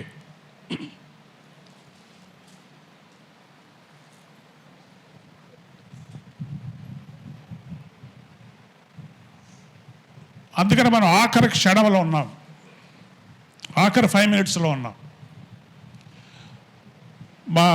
నాకు 2 daughters ఉన్నారు. ఒక పెద్ద పాప MBA చదివి సాక్షి టీవీలో యాంకర్గా చేసి, అదే సాక్షి టీవీలో స్టూడియోలో ఉన్నప్పుడు దేవుడు స్వరం వినిపించి మాట్లాడాడు. ఏమని అంటే, నువ్వు ఇవన్నీ వదిలేసి నా కోసం రావాలి, ఈ మీడియా గొప్పతనము పేరు ప్రఖ్యాతి ఇవన్నీ నువ్వు వదిలేసి నువ్వు నా కోసం బయటకు రావాలి. నువ్వు జీవితంలో గొప్పతనాన్ని అంటే, మా పాప చిన్నప్పటి నుంచి నేను చాలా ఫేమస్ అవ్వాలని అంటూ ఉండేది. ఫేమస్ అవ్వాలంటే మీడియాలోకి వెళ్ళాలని, అందుకనే మీడియాలోకి వెళ్ళింది. కాబట్టి ఫేమస్ అవ్వాలి, గొప్పగా ఉండాలి. అయితే ఆ రోజు దేవుడు చెప్పాడు, నీకు గొప్పతనం ఇస్తాను, పేరు ప్రఖ్యాతలు ఇస్తాను, ప్రపంచం అంతా తిప్పుతాను నిన్ను, అవన్నీ సేవలో ఇస్తాను నీకు అని అంటే, రాత్రి దేవుడు మాట్లాడితే ఉదయానికి రాజీనామా చేసి ఇంటికి వచ్చేసింది.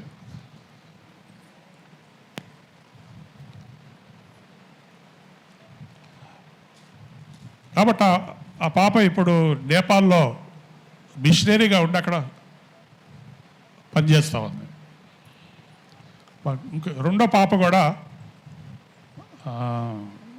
తాను కూడా దేవుని సేవకి పిలుపు కలిగి సమర్పించుకుంది. పెద్ద పాప షారోన్ ఎవాంజలిన్, చిన్న పాప క్యాథరిన్ సుజానా.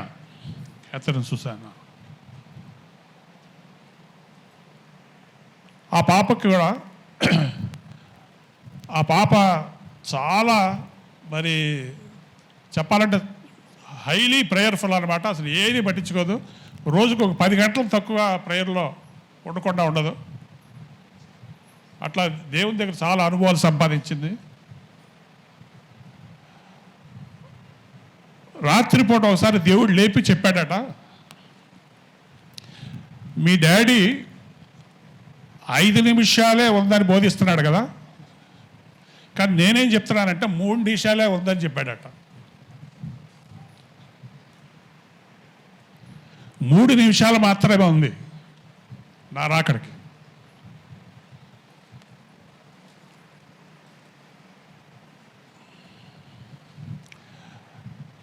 దేవుని యొక్క రాకడ అనే సబ్జెక్ట్ వచ్చినప్పుడు నేను చాలా, ఎందుకంటే బహుశా ఈవినింగ్ మీటింగ్ ఉందా మాస్టర్ గారు? ఓకే, ఈవినింగ్ మీటింగ్ అంటే కొద్దిగా అప్పుడు మాట్లాడతాను, కానీ ఇప్పుడు మీకు కొన్ని బేసిక్స్ మీ ముందు ఉంచాలనుకుంటున్నాను.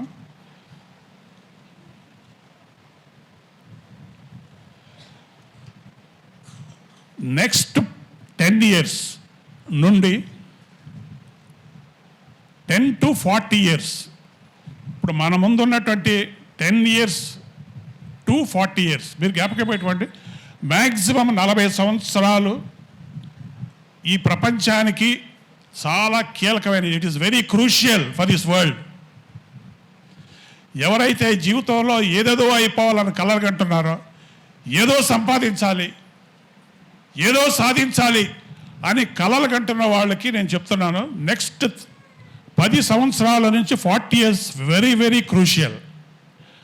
అది ఈ ప్రపంచానికే కీలకం. ప్రపంచానికే కీలకమైనప్పుడు నీకు మరీ కీలకంగా ఉంటుంది. It is very crucial. అందుకని లేనిపోని తాపత్రయాలు, ఏదేదో చాలా డబ్బు సంపాదించాలి, గొప్పగా అయిపోవాలి, ఇవన్నీ కళలు కనడానికి. మంచి కళలు ఎప్పుడు కనొచ్చు, మనం ఏం తప్పులేదు. కానీ దేవుడిని పక్కన పెట్టి దేవుడితో సంబంధం లేని కళలు, దేవుడితో సంబంధం లేని జీవితము, ఆశయాలు, ఇవన్నీ కూడా వృధా అని నేను చెప్తా ఉన్నాను. ఎందుకంటే మన ముందు ఉన్నటువంటి సమయము చాలా తక్కువ. నేను ఒక్కటి చెప్తాను,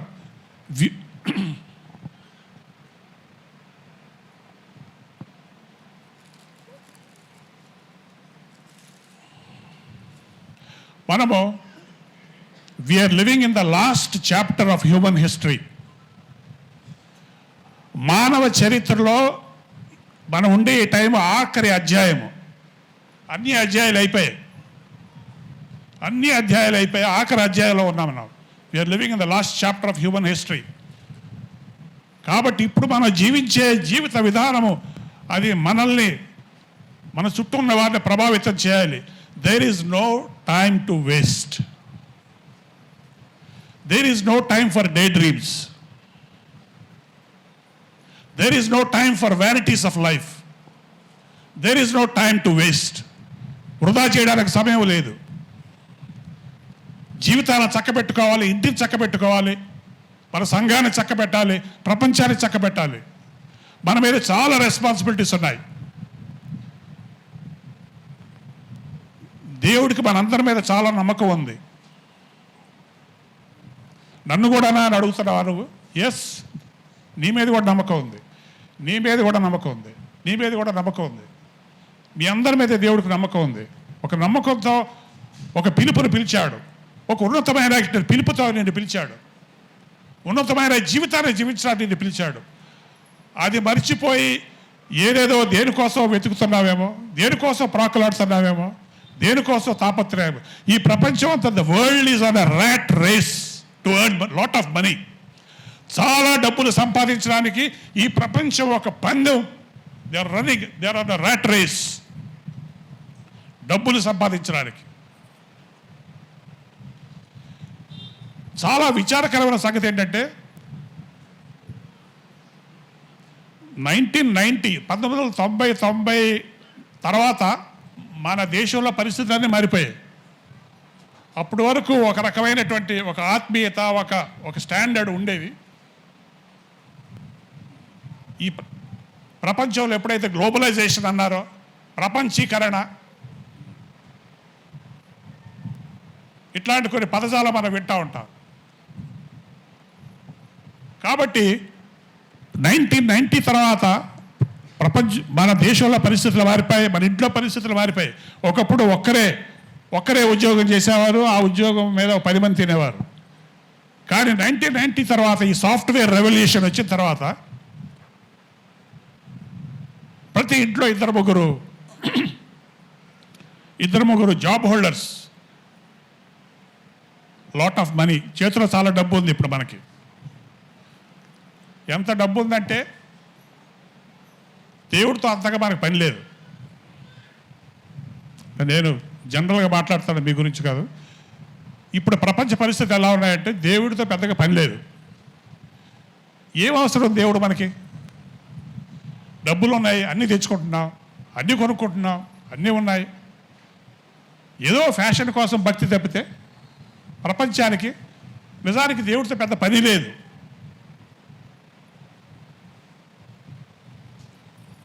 కానీ చాలామంది దేవుని బిడ్డలు అనుకునే వాళ్ళు కూడా, వాళ్ళు మీరు డీప్గా మిమ్మల్ని మీరు ఎగ్జామిన్ చేసుకుంటే ఎక్కడో మీరు కూడా ఏదో కోల్పోయారనిపిస్తుంది. అన్నీ బాగానే ఉన్నట్టున్నాయి, కానీ దేవుడిని ప్రేమిస్తున్నావా? నీ దేవుడైన యెహోవాను నీ పూర్ణ ఆత్మతోను, నీ పూర్ణ మనస్సుతోను, నీ పూర్ణ బలముతోను ప్రేమించవలదు కదా. మనం చాలా వేదాంతంగా మాట్లాడతాం. ఒక్కోసారి ఏముందిలే ఈ జీవితం 3 నాళ్ళ ముచ్చట అంటాం, 4 రోజుల నుండి వెళ్ళిపోతా ఉంటాం. కానీ ఇది టెంపరీ, అది పర్మనెంట్ అంటాం. కానీ మనం బ్రతికేది ఎలా బతుకుతామంటే ఇదే పర్మనెంట్, అది టెంపరీ అన్నట్టుగా బతుకు.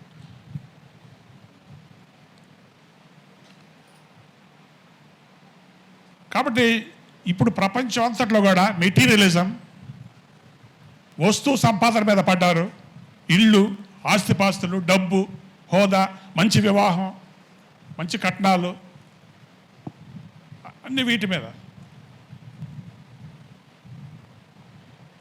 నేను ట్రైన్లో వస్తుంటే పక్కన ఉన్న కాన్వర్సేషన్ వెంటనే నాకు చాలా ఆశ్చర్యం కలిగింది. వాళ్ళు వివాహం గురించి మాట్లాడుతూ ఉంటే,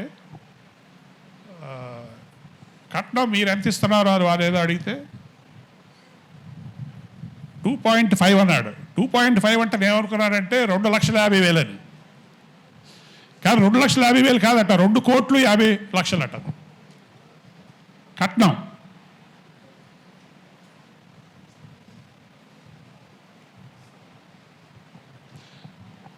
నేను దేవుడిని తెలుసుకున్న తర్వాత, నేను సైడ్ ట్రాక్ అవుతున్నాను కానీ ఎవరికి ఉపయోగం నాకు తెలియదు ఈ మాటలు.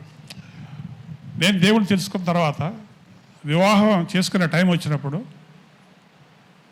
ఒక అన్య జనాంగం నుంచి వచ్చినటువంటి ఆ అమ్మాయి నాకు యేసు ప్రభు మాత్రమే కావాలంటే ఇంట్లో నుంచి వెళ్ళిపోమని చెప్పి బయటికి వెళ్ళిపోయి, నీకు ఆస్తిపాస్తులు లేవు, నీకు పెళ్లి చేయవు అనుకొని కట్టుబట్టలతో బయటికి పంపించేస్తే, నేనే ఆ అమ్మాయిని తీసుకొని, నేనంటే మా కుటుంబం మరి తనకు పెళ్లి చీర మేమే కొని మేమే పెళ్లి చేసి, ఆ రోజుల్లో మీరు చెప్తే నవ్వుతారు, ఎంత ఖర్చు అయిందని అడిగితే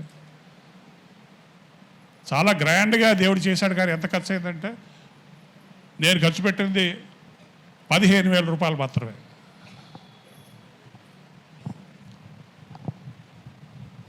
అంటే మనం ఎంత ఖర్చు పెట్టినా పెళ్లి జరగదా?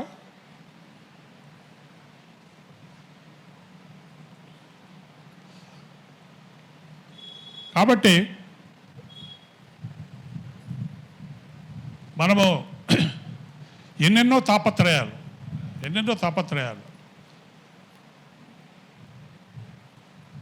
డబ్బు, గొప్పతనము, ఇవన్నీ కూడా మరి మన దేవుని బిడ్డల క్రైస్తవ విశ్వాసాలను కూడా వారిని కంట్రోల్ చేస్తూ ఉంది ఇప్పుడు.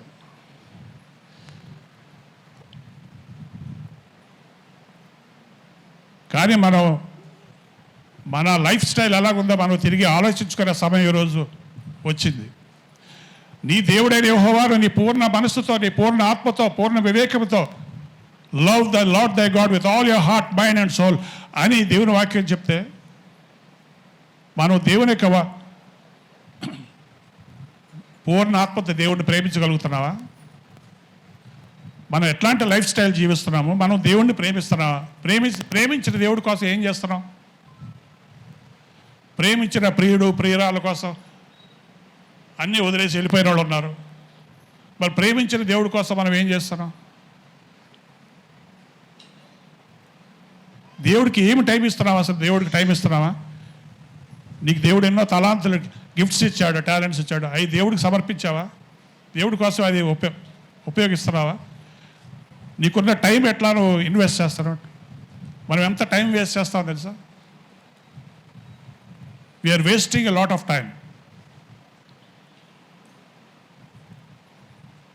ఎవరో లెక్కలేసి చెప్పారు, మనిషి 70 ఏళ్ళు బ్రతికితే అందులో 35-40 సంవత్సరాలు నిద్రకే వెళ్ళిపోద్దట. 70 years బతికితే అందులో ఒక 35-40 years will go for sleep. అంటే రాత్రిపూట ఎన్ని రోజులు ఎన్ని సంవత్సరాలు పడుకుంటున్నావు ఆయన లెక్కలేస్తే అది 30-40 years వచ్చేస్తుంది. సో జీవితంలో సగం జీవితం నిద్రకే వెళ్ళిపోతుంది. ఇంకొక పార్ట్ ఏంటంటే మనం ఉద్యోగానికి వెళ్ళిపోతుంది. అవన్నీ వెళ్ళిపోతే దేవుడి కోసం మనం ఎంత టైం ఇచ్చాము? ఈ 70 yearsలో క్యాలిక్యులేట్ చేస్తే ఒక 2 years. ఎన్ని సంవత్సరాలు? నేను మాట్లాడుతుంది మీకు అర్థమవుతుంది కదా? ఏమండి అర్థమవుతుందా? ఓకే, 2 years ఓవరాల్గా చూస్తే మన లైఫ్ లోపల 2 సంవత్సరాలు మాత్రమే దేవుడికి మన టైం ఇచ్చామట. అందుకని మనము ఇది చాలా కీలకమైనటువంటి దశలో ఉన్నాము. ఈ టైంలో మనము అన్ని రకాల తాపత్రయాలు పక్కన పెట్టి దేవుడిని సంతోషపెట్టేటువంటి సమయం ఆసన్నమైంది. దేవుని కోసం మనం అసలు ఏమి చేస్తున్నాం? What are we doing? దేవుడిని ప్రేమించిన వాళ్ళు వారి జీవితమే త్యాగం చేస్తారు, సమస్తం దేవునికి అర్పిస్తారు. సమయము వాళ్ళకున్న టైం అంతా దేవుడికి ఇస్తారు, వారికున్న టాలెంట్స్ దేవుడికి ఇస్తారు, వారికున్న డబ్బు. మనకు డబ్బులుంటే ఇంకో ఫ్లాట్ కొందామని ఆలోచిస్తాం, కానీ ఆ డబ్బులుంటే మనం దేవుడి రాజ్యంలో ఇన్వెస్ట్ చేద్దామని ఎప్పుడైనా అనుకుంటావా?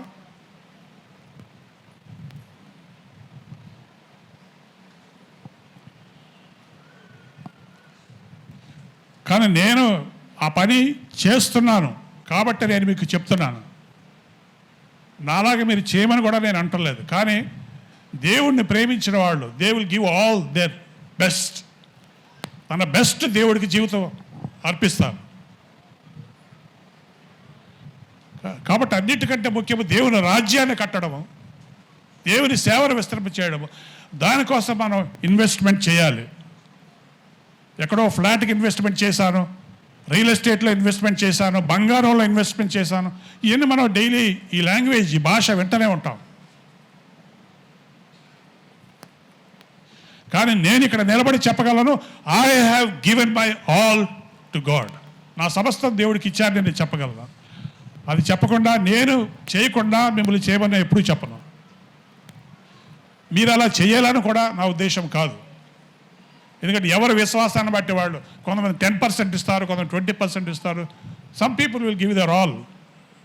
బట్ ప్రశ్న ఏంటంటే, నువ్వు దేవునికి ఏదన్నా చేస్తున్నావా, ఇస్తున్నావా? నీ ప్రేమను ఏమన్నా దేవుని కనపరుస్తున్నావా? Are you showing your love towards your Lord? First గారు టైం ఎంత ఉందో? ఓకే. అయితే దేవుని రాకడ నేను ఇప్పుడు చెప్పాను కదా 3 minutes 5 minutes అని. అది చెప్పడానికి నేను కొన్ని పాయింట్స్ చెప్పి నేను ముగించేస్తాను. రిమైనింగ్ మనం ఈవినింగ్ మాట్లాడుకుందాం.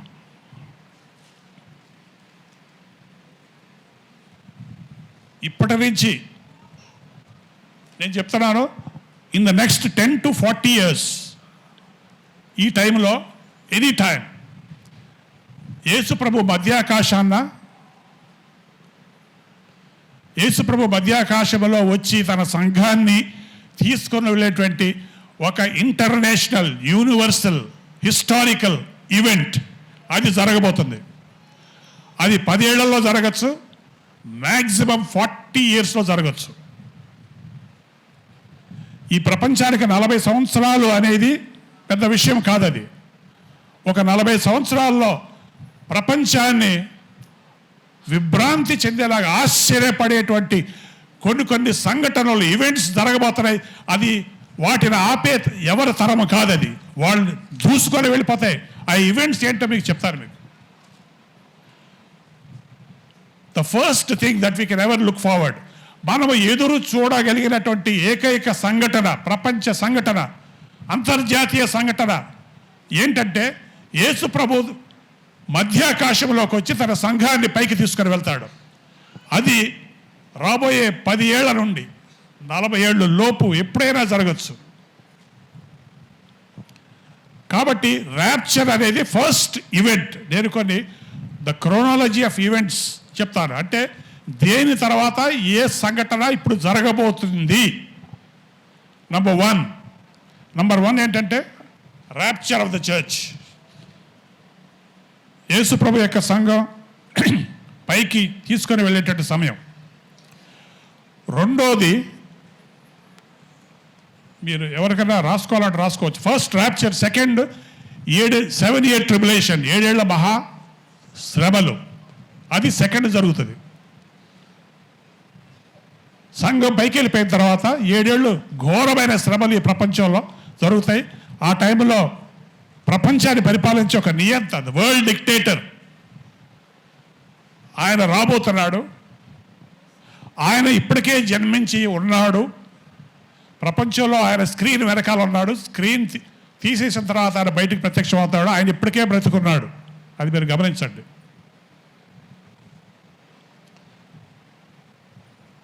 7 సంవత్సరాలు ఘోరమైన శ్రమలు. ఫస్ట్ 3.5 yearsలో వరల్డ్ వార్ జరుగుతుంది. దాన్ని మనం 3వ ప్రపంచ యుద్ధం అంటున్నాం. 3వ ప్రపంచ యుద్ధం ఫస్ట్ 3.5 yearsలో జరగబోతుంది. ఆ తర్వాత ప్రపంచం మీదకి ఘోరమైన వినాశనాలు, ఆ తెగుళ్ళు, ప్రకటన గ్రంథంలో చెప్పిన 7 తెగుళ్ళు, ఘోరమైన తెగుళ్ళు అవి. ఆ తెగుళ్ళు ఎంత ఘోరమైనవి అంటే ఈవెన్ హాలీవుడ్ సినిమా, ఇంగ్లీష్ సినిమాలు తీసే హాలీవుడ్ వారు కూడా ఊహాజనితమైన ఒక సినిమాని వాళ్ళు తీయలేనంత ఘోరమైనటువంటి వినాశనము, ప్రపంచం మీద వచ్చే తెగుళ్ళు అంత ఘోరమైనవి అవి. అది 2. మూడోది యేసు ప్రభు రెండవ రాకడ. యేసు ప్రభు రెండవ రాకడ. ఒకవేళ ఇలా వింటే మీకు కొంత కన్ఫ్యూజన్ రావచ్చు. సంఘం పైకి ఎత్తబడుతుంది అంటున్నాడు, మళ్ళీ ఆ తర్వాత మళ్ళీ రెండో రాకడ. ఎస్, సంఘము ర్యాప్చర్ అంటే మనము పైకి ఎత్తబడుట. దాని అర్థం అంతే సింపుల్. ర్యాప్చర్ అంటే పైకి ఎత్తబడుట. అంటే యేసు ప్రభు ఎక్కడికి వస్తాడట? మధ్యాకాశానికి వస్తాడు, భూమి మీదకి రాడు. మధ్యాకాశానికి వచ్చి సంఘాన్ని పిలుస్తాడు. ఖబర్ అని పిలవంగానే మరి పైకి వెళ్ళిపోతాం. అంతేలాగా పైకి వెళ్ళిపోతాం. దాన్ని ర్యాప్చర్ అంటాం. యేసు ప్రభుని ఎవరు చూడరు, మనమే చూస్తాం. ఎవరంటే దేవుని బిడ్డలు, సంఘ యూనివర్సల్ దేవుని యొక్క శరీరంగా పిలువబడుతున్నటువంటి క్రీస్తు సంఘం మాత్రమే చూస్తుంది. మనం పైకి వెళ్తాం. మధ్యాకాశంలో ఆయన మనల్ని గ్రాండ్ రిసెప్షన్ ఇస్తాడు. మనకు అక్కడ దేవదూతలు అందరూ కలిసి మనల్ని ఆహ్వానించడానికి మధ్యాకాశంలో ఉంటారు. మనల్ని ఆయన రిసీవ్ చేసుకుంటాడు. ఎందుకు రిసీవ్ చేసుకుంటాడంటే ఆయన తను తాన్ని పెళ్లి కుమారుడిగా పిలుచుకుంటున్నాడు, మనల్ని పెళ్లి కుమార్తెగా పిలుస్తున్నాడు. మనము ఎవరు? పెళ్లి కుమార్తె అంటున్నాడు. చూడండి, దేవుడు మనతో ఒక బంధాన్ని గురించి ఆయన చెప్పినప్పుడు ఆయన మనల్ని నేను అన్నని నువ్వు నా చెల్లి వంటలేదు ఆయన, లేకపోతే నువ్వు నా తమ్ముడు వంటలేదు. లేదంటే ఒక సెన్స్లో మనం ఆయన కుమార్తెలు అయినా కూడా ఈ బంధం విషయం వచ్చేసరికి మీరు నా బిడ్డలు అని కూడా అంటలేదు. అక్కడ ఏమంటున్నాడంటే మీరు నా పెండ్లి కుమార్తె, మీరు నా భార్య. ఇక్కడ ఒక మాట చెప్తాను.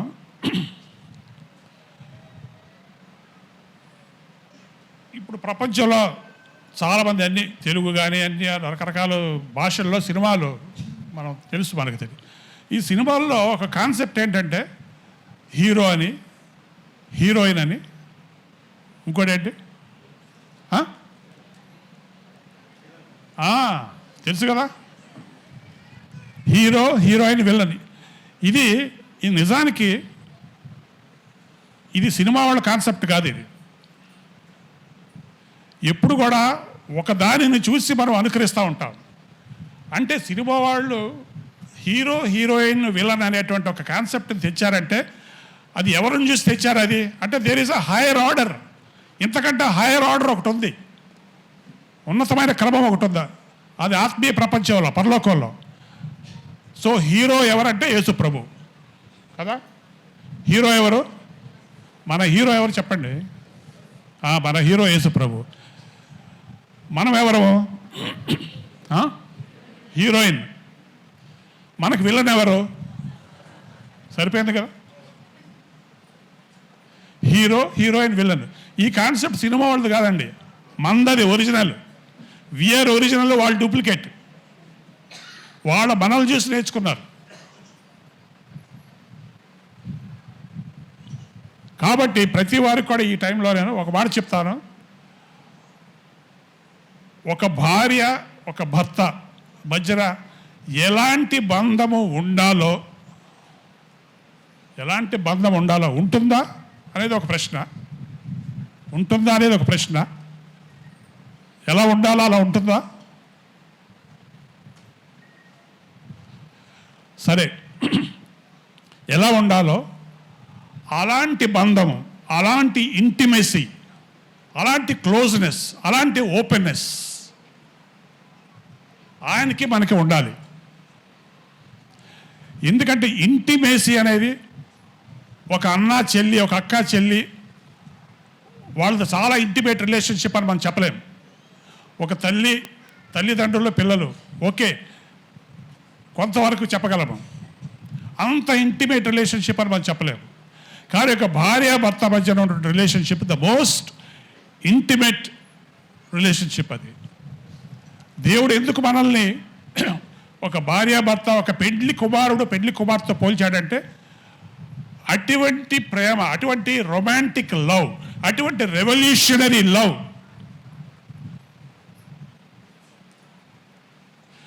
నేనేమంటానంటే దానికి వేరే కొత్త పేరు పెట్టారు, ఎలక్ట్రిఫైయింగ్ లవ్ అంటాను దాన్ని.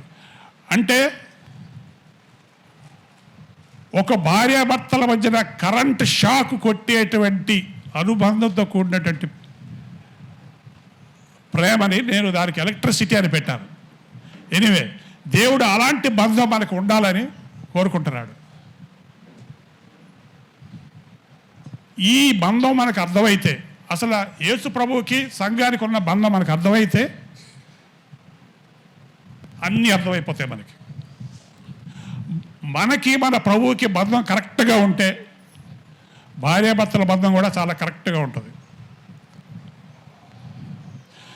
ఎవరిదన్నా భార్యాభర్తల బంధం సరిగ్గా లేదు, చాలా డిస్టర్బెన్సెస్ ఉన్నాయంటే దేవుడికి వారికి మధ్యన కూడా చాలా డిస్టర్బెన్సెస్ ఉన్నాయని అర్థం. అది సెటరేట్ అయితే ఇది సెటరేట్ అయిపోద్ది. సమస్య ఎక్కడ ఉంది కానీ పరిష్కారం అక్కడ ఉంది. కాబట్టి దేవునితో మనకి ఎలాంటి బంధం ఉండాలో ఆ బంధాన్ని మనం అర్థం చేసుకుంటే, మనకు అర్థం అవ్వాలని చెప్పి దేవుడు మనకి మానవ భాషతో మాట్లాడితేనే అర్థమవుతుందని ఆయన భార్యాభర్తల బంధం అన్నాడు. అది అర్థం చేసుకుంటే మన కుటుంబాలు బాగుంటాయి, మనం బాగుంటాం, మనందరం కూడా సంఘం బాగుంటుంది. కాబట్టి ఇది కొద్దిగా మీకు బ్యాక్గ్రౌండ్ చెప్పాను. ఇంకో 2-3 నిమిషాల్లో నేను ముగించేస్తాను.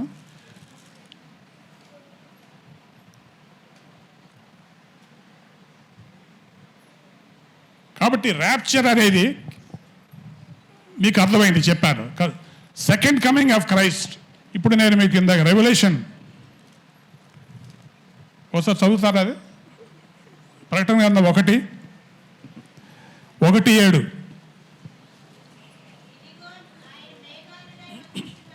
ఇదిగో ఆయన మేఘారుడై వచ్చుచున్నాడు, ప్రతి నేత్రము ఆయనను చూచును. చాలమ్మా. ఇక్కడ మీకు చాలా క్లియర్గా ఏమన్నదంటే యేసు ప్రభు రెండో రాకడ వచ్చినప్పుడు ప్రతి నేత్రం ఆయన చూస్తుందని. కాబట్టి ర్యాప్చర్ సంఘం పైకి వెళ్ళే సంఘటన వేరు, యేసు ప్రభు అందరూ చూసే విధంగా every eye shall see him, every eye shall see him. ప్రతి నేత్రం ఆయన చూస్తుంది.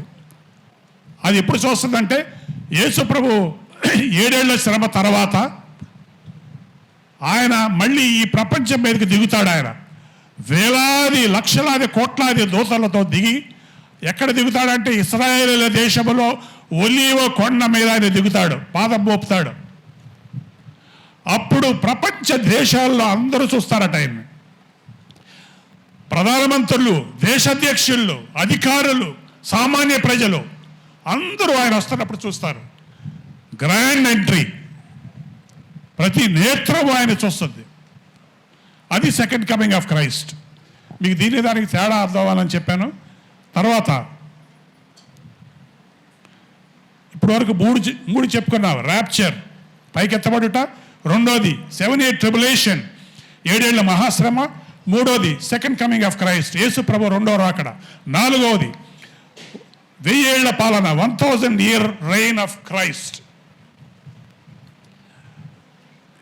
యేసు ప్రభు ఆ పరలోకం నుంచి కిందకి దిగినప్పుడు, ఒలీవ కొండ మీద పాదాల మోపినప్పుడు ప్రపంచ దేశంలో ఉన్న సైన్యాలన్నీ కూడా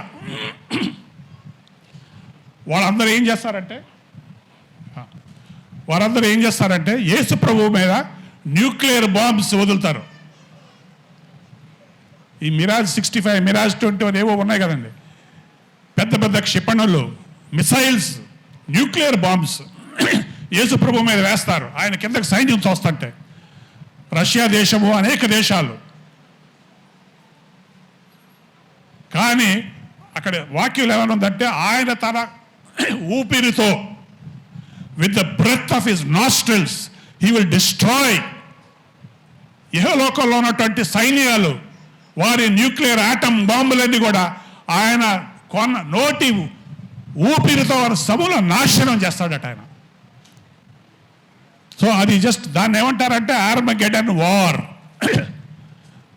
ఆర్మగెడన్ వార్ అనే చాలా ఇంగ్లీష్ సినిమాలు వచ్చాయి, చాలా సినిమాలు వచ్చాయి కదా. హెర్మగెడన్ తెలుగులో ఏమంటారు? అది ఆర్మగెడన్ వార్. కాబట్టి ఆ యుద్ధం జరిగిన తర్వాత యేసు ప్రభు కిందకు వచ్చి 1000 ఏళ్ల పాలన చేస్తాడు. మన భూమి మీదే 1000 ఏళ్ల పాలన, 1000 years పరిపాలన చేస్తాడు. ఆ తర్వాత ఏం జరుగుతుందంటే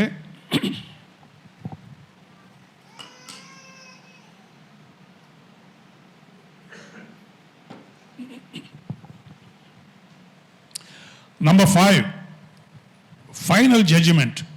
ఆఖరిగా తీర్పు జరుగుతుంది. ఆ తీర్పు ముందు అందరూ కూడా భూలోక ప్రజలు నుంచుంటారు.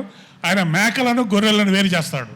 అంటే దేవుని బిడ్డలను, అన్యులను వేరు చేసేటువంటి ప్రక్రియ. అదే ఫైనల్ జడ్జిమెంట్. పరలోకానికి వెళ్ళేవాళ్ళు పరలోకం వెళ్తారు, నరకానికి వెళ్ళేవాళ్ళు నరకానికి వెళ్తారు. ఆరోది ఎండ్ ఆఫ్ ద వరల్డ్, ప్రపంచం అంతటితో అంతమైపోతుంది. ఏడోది, ఇంకా ఎక్కడ మనం వెతికినా కూడా పాపం అనేది కనబడదు. No more sin, no more devil. సైతాను కనబడదు, పాపము కనబడదు. సైతాను కూడా దేవుడు ఇంకా అగాధంలో వేసి బంధించేస్తాడు, ఎన్నటికీ బయటికి రాదు. కొంతమందికి ఒక ప్రశ్న రావచ్చు, సైతాను మళ్ళా వచ్చి మోసం చేస్తాడేమో, మళ్ళీ మనల్ని పడగొడతాడేమో. ఆ ఛాన్స్ లేదు, ఇంకా అయిపోయింది అన్నిటికీ.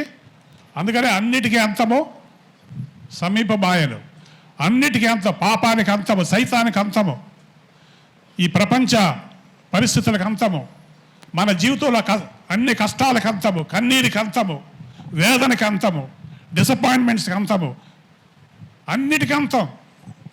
The end of everything. కాబట్టి ఈ ముఖ్యమైనటువంటి ఈ 5, దీస్ ఆర్ 5 మేజర్ సైన్స్. ఈ 5 ఒకటి తర్వాత ఒకటి జరగబోతుంది. మనకు చాలా దగ్గరగా ఉన్న ఈవెంట్ ఏదంటే rapture, the second, the catching up the church. సంఘము పైకి ఎత్తబడట అనేది ఇమీడియట్గా మనము ఎదురు చూడాల్సిన ఒక గొప్ప సంఘటన. ఆ సంఘటన రాబోయే 10 ఏళ్లలో జరగచ్చు, ఆర్ బిలో 40 yearsలో జరగచ్చు. దీనికి అందరికి కూడా దేవుని వాక్యంలో ప్రవచనాల నెరవేర్పు విషయంలో చాలా వెరీ వెరీ క్లియర్. నేను సాయంత్రం మీరు వస్తే ఒక 3 మేజర్ సైన్స్ మీ ముందు ఉంచుతాను. Just 3 major science. దాంతో మీకు అన్ని విషయాల్లో అర్థమైపోతుంది. కాబట్టి ఈరోజు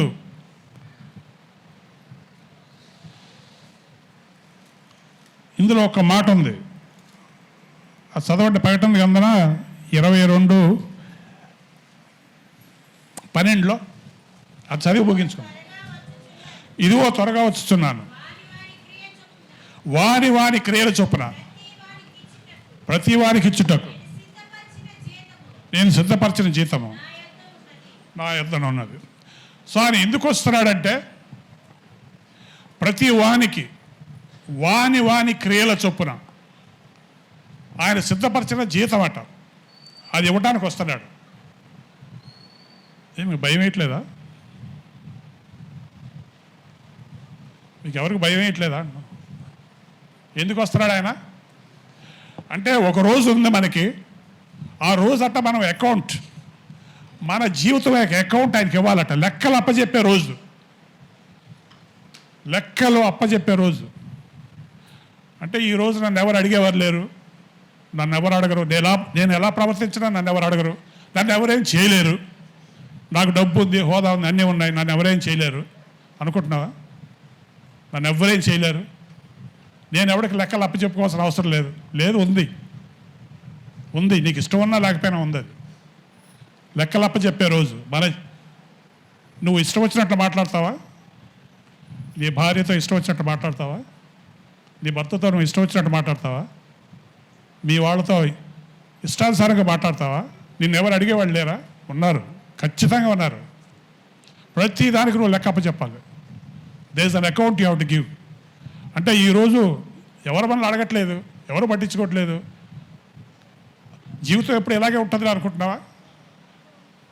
లెక్కలు చెప్పే రోజు చాలా దగ్గరగా ఉంది. తెలుగులో అంటారు కదా, ముందుంది. మీకు చాలా బాగా తెలుసు. ఎంత బాగా చెప్పారు. సో ముందు మనకి ఏముందంటే ముసళ్ళ పండుగ ఉంది. మరి ఆ పండుగ కోసం మనం సిద్ధపడాలి. మనం సిద్ధపడి ఉంటే ఏం ప్రాబ్లం లేదు, దేనికి భయపడక్కర్లేదు. కానీ మనం లెక్కలు అప్పచెప్పే రోజు ఉందని నువ్వు తెలియకుండా, ఆ స్పృహ లేకుండా బ్రతికితే మాత్రం మనం చాలా దానికి మనం ఎదుర్కోవాలి. కాబట్టి ఆయన వస్తున్నాడు. It's good news. యేసు ప్రభు మన కోసం వస్తున్నాడు, మన కోసమే వస్తున్నాడు. ఎంత మంచి మాట కదా అది. ఎవరి కోసం వస్తున్నాడు? ఏమ్మా? మన కోసం వస్తున్నాడు, నా కోసం వస్తున్నాడు అని అనుకుంటే ఎంత బాగుంటుంది. ఈ ప్రపంచంలో ఎవ్వరూ లేకపోయినా నువ్వు ఒక్కదానివే ఉంటే, నువ్వు ఒక్కడివే ఉంటే నీ కోసం వస్తాడు ఆయన. Just he will come for you. ఎందుకంటే ఆయన ప్రేమ అంత గొప్పది. కాబట్టి మన కోసం వస్తున్నాడు. మనం మన జీవితాన్ని క్రమపరచుకోవాలి. మహాత్మా గాంధీ గారు ఒక మాట అన్నారు, నాకు జ్ఞాపకం వచ్చింది. Live as if you will die tomorrow. Live as if you will die tomorrow. ఆయన ఏమన్నాడంటే, రేపు నేను చచ్చిపోతానేమో అని ఈరోజు జీవించమన్నాడు. ఆయన ఒక అన్యుడు, ఆయనకు ఆత్మీయ ఇది లేదు, కానీ ఎంత మంచి మాట చెప్పాడు. Live as if you will die tomorrow. ఒకవేళ నీ జీవితం ఓన్లీ 1 డే ఉందనుకోండి, ఈరోజు ఉంటావు, రేపు ఏదో టైంలో చచ్చిపోతావు అని అనుకుందాం. అప్పుడు ఎలా బ్రతుకుతావు నీ జీవితం? నీ ప్రయారిటీస్ ఏంటి? నీకున్న ప్రాధాన్యతలు. ఒక్క రోజులో ఎలా బ్రతకాలి నేను? ఒక్క రోజులో నేను ఎలా బ్రతుకుతాను? 1 డే నాకు టైం ఉంటే ఆ 1 డే నేను ఎలా బ్రతుకుతాను? క్వాలిటీ ఆఫ్ లైఫ్, జీవితంలో నాణ్యత ఆలోచిద్దాం. అది కాబట్టి మనకి సమయం లేదు. దేవునికి లెక్కలు అప్పచెప్పుకునే రోజు వస్తుంది. ఈ రోజు నుంచి మీరు దేవుని కొరకు సంపూర్ణ సమర్పణ కలిగి దేవుని కొరకు మీరు ఏమి త్యాగం చేయగలరు, ఏమి చేయగలరు? జీవితంలో ఒకటే goal, only 1 goal, 1 aim, 1 purpose in life. అది దేవుడు మాత్రమే. ఆ దేవుని కోసం నేను బతుకుతాను, ఆయన కోసం మాట్లాడతాను, ఆయన కోసం పాడతాను, ఆయన కోసం దేవుని మాటలు చెప్తాను, ఆయన కోసం నేను డబ్బులు ఇస్తాను, నా సర్వస్వం ఆయన కోసం త్యాగం చేస్తాను. My life, my family, my husband, my wife, my everything is all for you, is all for you. ఇదంతా నీ కోసం ప్రభువా, నీవు నా కోసం, నేను నీ కోసం, అంతే. ఆ రిలేషన్షిప్లో మనం ముందుకు సాగాలి. దేవుని చిత్తమైతే సాయంత్రం మరికొన్ని విషయాలు చెప్పుకుందాం. ఈ మాటలు, నేను చెప్పిన ఈ మాటలు ఎప్పుడూ మిమ్మల్ని, మీకు మనశ్శాంతి లేకుండా ఈ మాటలు వెంటాడాలని నా ప్రార్థన. God bless you. పరిశుద్ధుడైన ప్రభువా, ప్రేమ కలిగిన తండ్రి, మీ ఘనమైన నామమునకు లెక్కలేని కృతజ్ఞతాస్తుతులు చెల్లిస్తూ ఉన్నాను ప్రభా. నమ్మదగిన దేవుడు తండ్రి, విడవక కృప చూపించేవాడు. ఇగో నీ దాసుని మా మధ్యకు మీరు నడిపించారు. అందుని బట్టి మీకు వందనాలు, స్తోత్రాలు చెల్లిస్తున్నాను ప్రభా.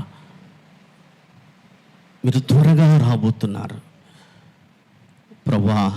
నిన్ను ఎదుర్కొనే ఆ సిద్ధపాటు మేము కలిగి ఉండటకు సమయం చాలా విలువైంది ప్రభా. మా ముందున్న సమయం చాలా తక్కువ ప్రభా. మాకున్నది కూడా ఒకే అవకాశం. ఈ అవకాశాన్ని మేము వినియోగించుకున్నటకు సహాయం దయచేయండి. ఈ విధంగా నాయన తండ్రి మేము పోగొట్టుకోకుండా మాకున్న సమయంలోనే మిమ్మల్ని హెచ్చుగా ఘనపరిచినట్లు సహాయం దయచేయండి. మీ నామాన్ని హెచ్చించినట్లు సహాయం దయచేయండి. మేము చూస్తున్నాం, పరిస్థితులు చూస్తున్నాం, జరుగుతున్న సంఘటనలు మేము చూస్తున్నాం ప్రభా. మిమ్మల్ని అధికంగా హెచ్చించుటకు, ఘనపరచుటకు సహాయం దయచేయమని కోరుకుంటున్నాను. ఇగో నీ దాసుని మీరు ప్రత్యేకపరుచుకొని రాయలసీమ ప్రాంతం అనంతపురంలో వాడుకుంటున్న విధానాన్ని బట్టి వందనాలు. నీ దాసుకున్న భారం ప్రభు, అనేకులను నీ రాజ్య వ్యాప్తి కొరకు, నీ రాజ్యం కొరకు సిద్ధపడాలని తన కుటుంబానికి మీరు ఇచ్చిన భారాన్ని బట్టి, దర్శనాన్ని బట్టి వందనాలు చెల్లిస్తున్నాను. యెరూషలేము ప్రార్థనా మందిర సహవాసాన్ని బట్టి వందనాలు. వీరిచ్చిన విశ్వాసాలు ప్రభా యథార్థంగా ప్రభా ఈనాటికి కొనసాగబడుటకు మీరు కృప చూపించారు. మా జీవితాల ద్వారా మీ నామం మహింపరచబడాలి. మేము నమ్మకస్తులుగా ప్రభా నీ పనిలో ఉండుటకు సహాయం దయచేయండి. వాక్యం మా హృదయాలు స్థిరపరచండి. సాయంకాలం జరిగే కూడికలు కూడా మీరుండి మహిమ పొందమని కోరుకుంటున్నాను. మీ నామాన్ని హెచ్చించుకోమని యేసు ఉన్నత నామంలో వేడుకుంటున్నాను తండ్రి, ఆమె. పరలోకమందున మా తండ్రి, మీ నామం పరిశుద్ధపరచబడును గాక, మీ రాజ్యం వచ్చును గాక, మీ చిత్తం పరలోకమందు నెరవేరినట్లు భూమి మీద నెరవేరును గాక. మాకు కావలసిన అనుదిన ఆహారం మాకు దయచేయము. మా రుణస్థులను మేము క్షమించే ప్రకారం మా రుణ మమ్మల్ని శోధనలో తేకుండా దృష్టిని తప్పించు. ఎందుకనగా రాజ్యము, బలము, మహిమ నిరంతరం నీవై ఉన్నావు తండ్రి, ఆమె. మన తండ్రి ప్రేమ, ప్రభువైన యేసుక్రీస్తు వారి కృప, పరిశుద్ధాత్మ నిత్య సహవాసం సదాకాలం మనకు తోడైండి నడిపించును గాక.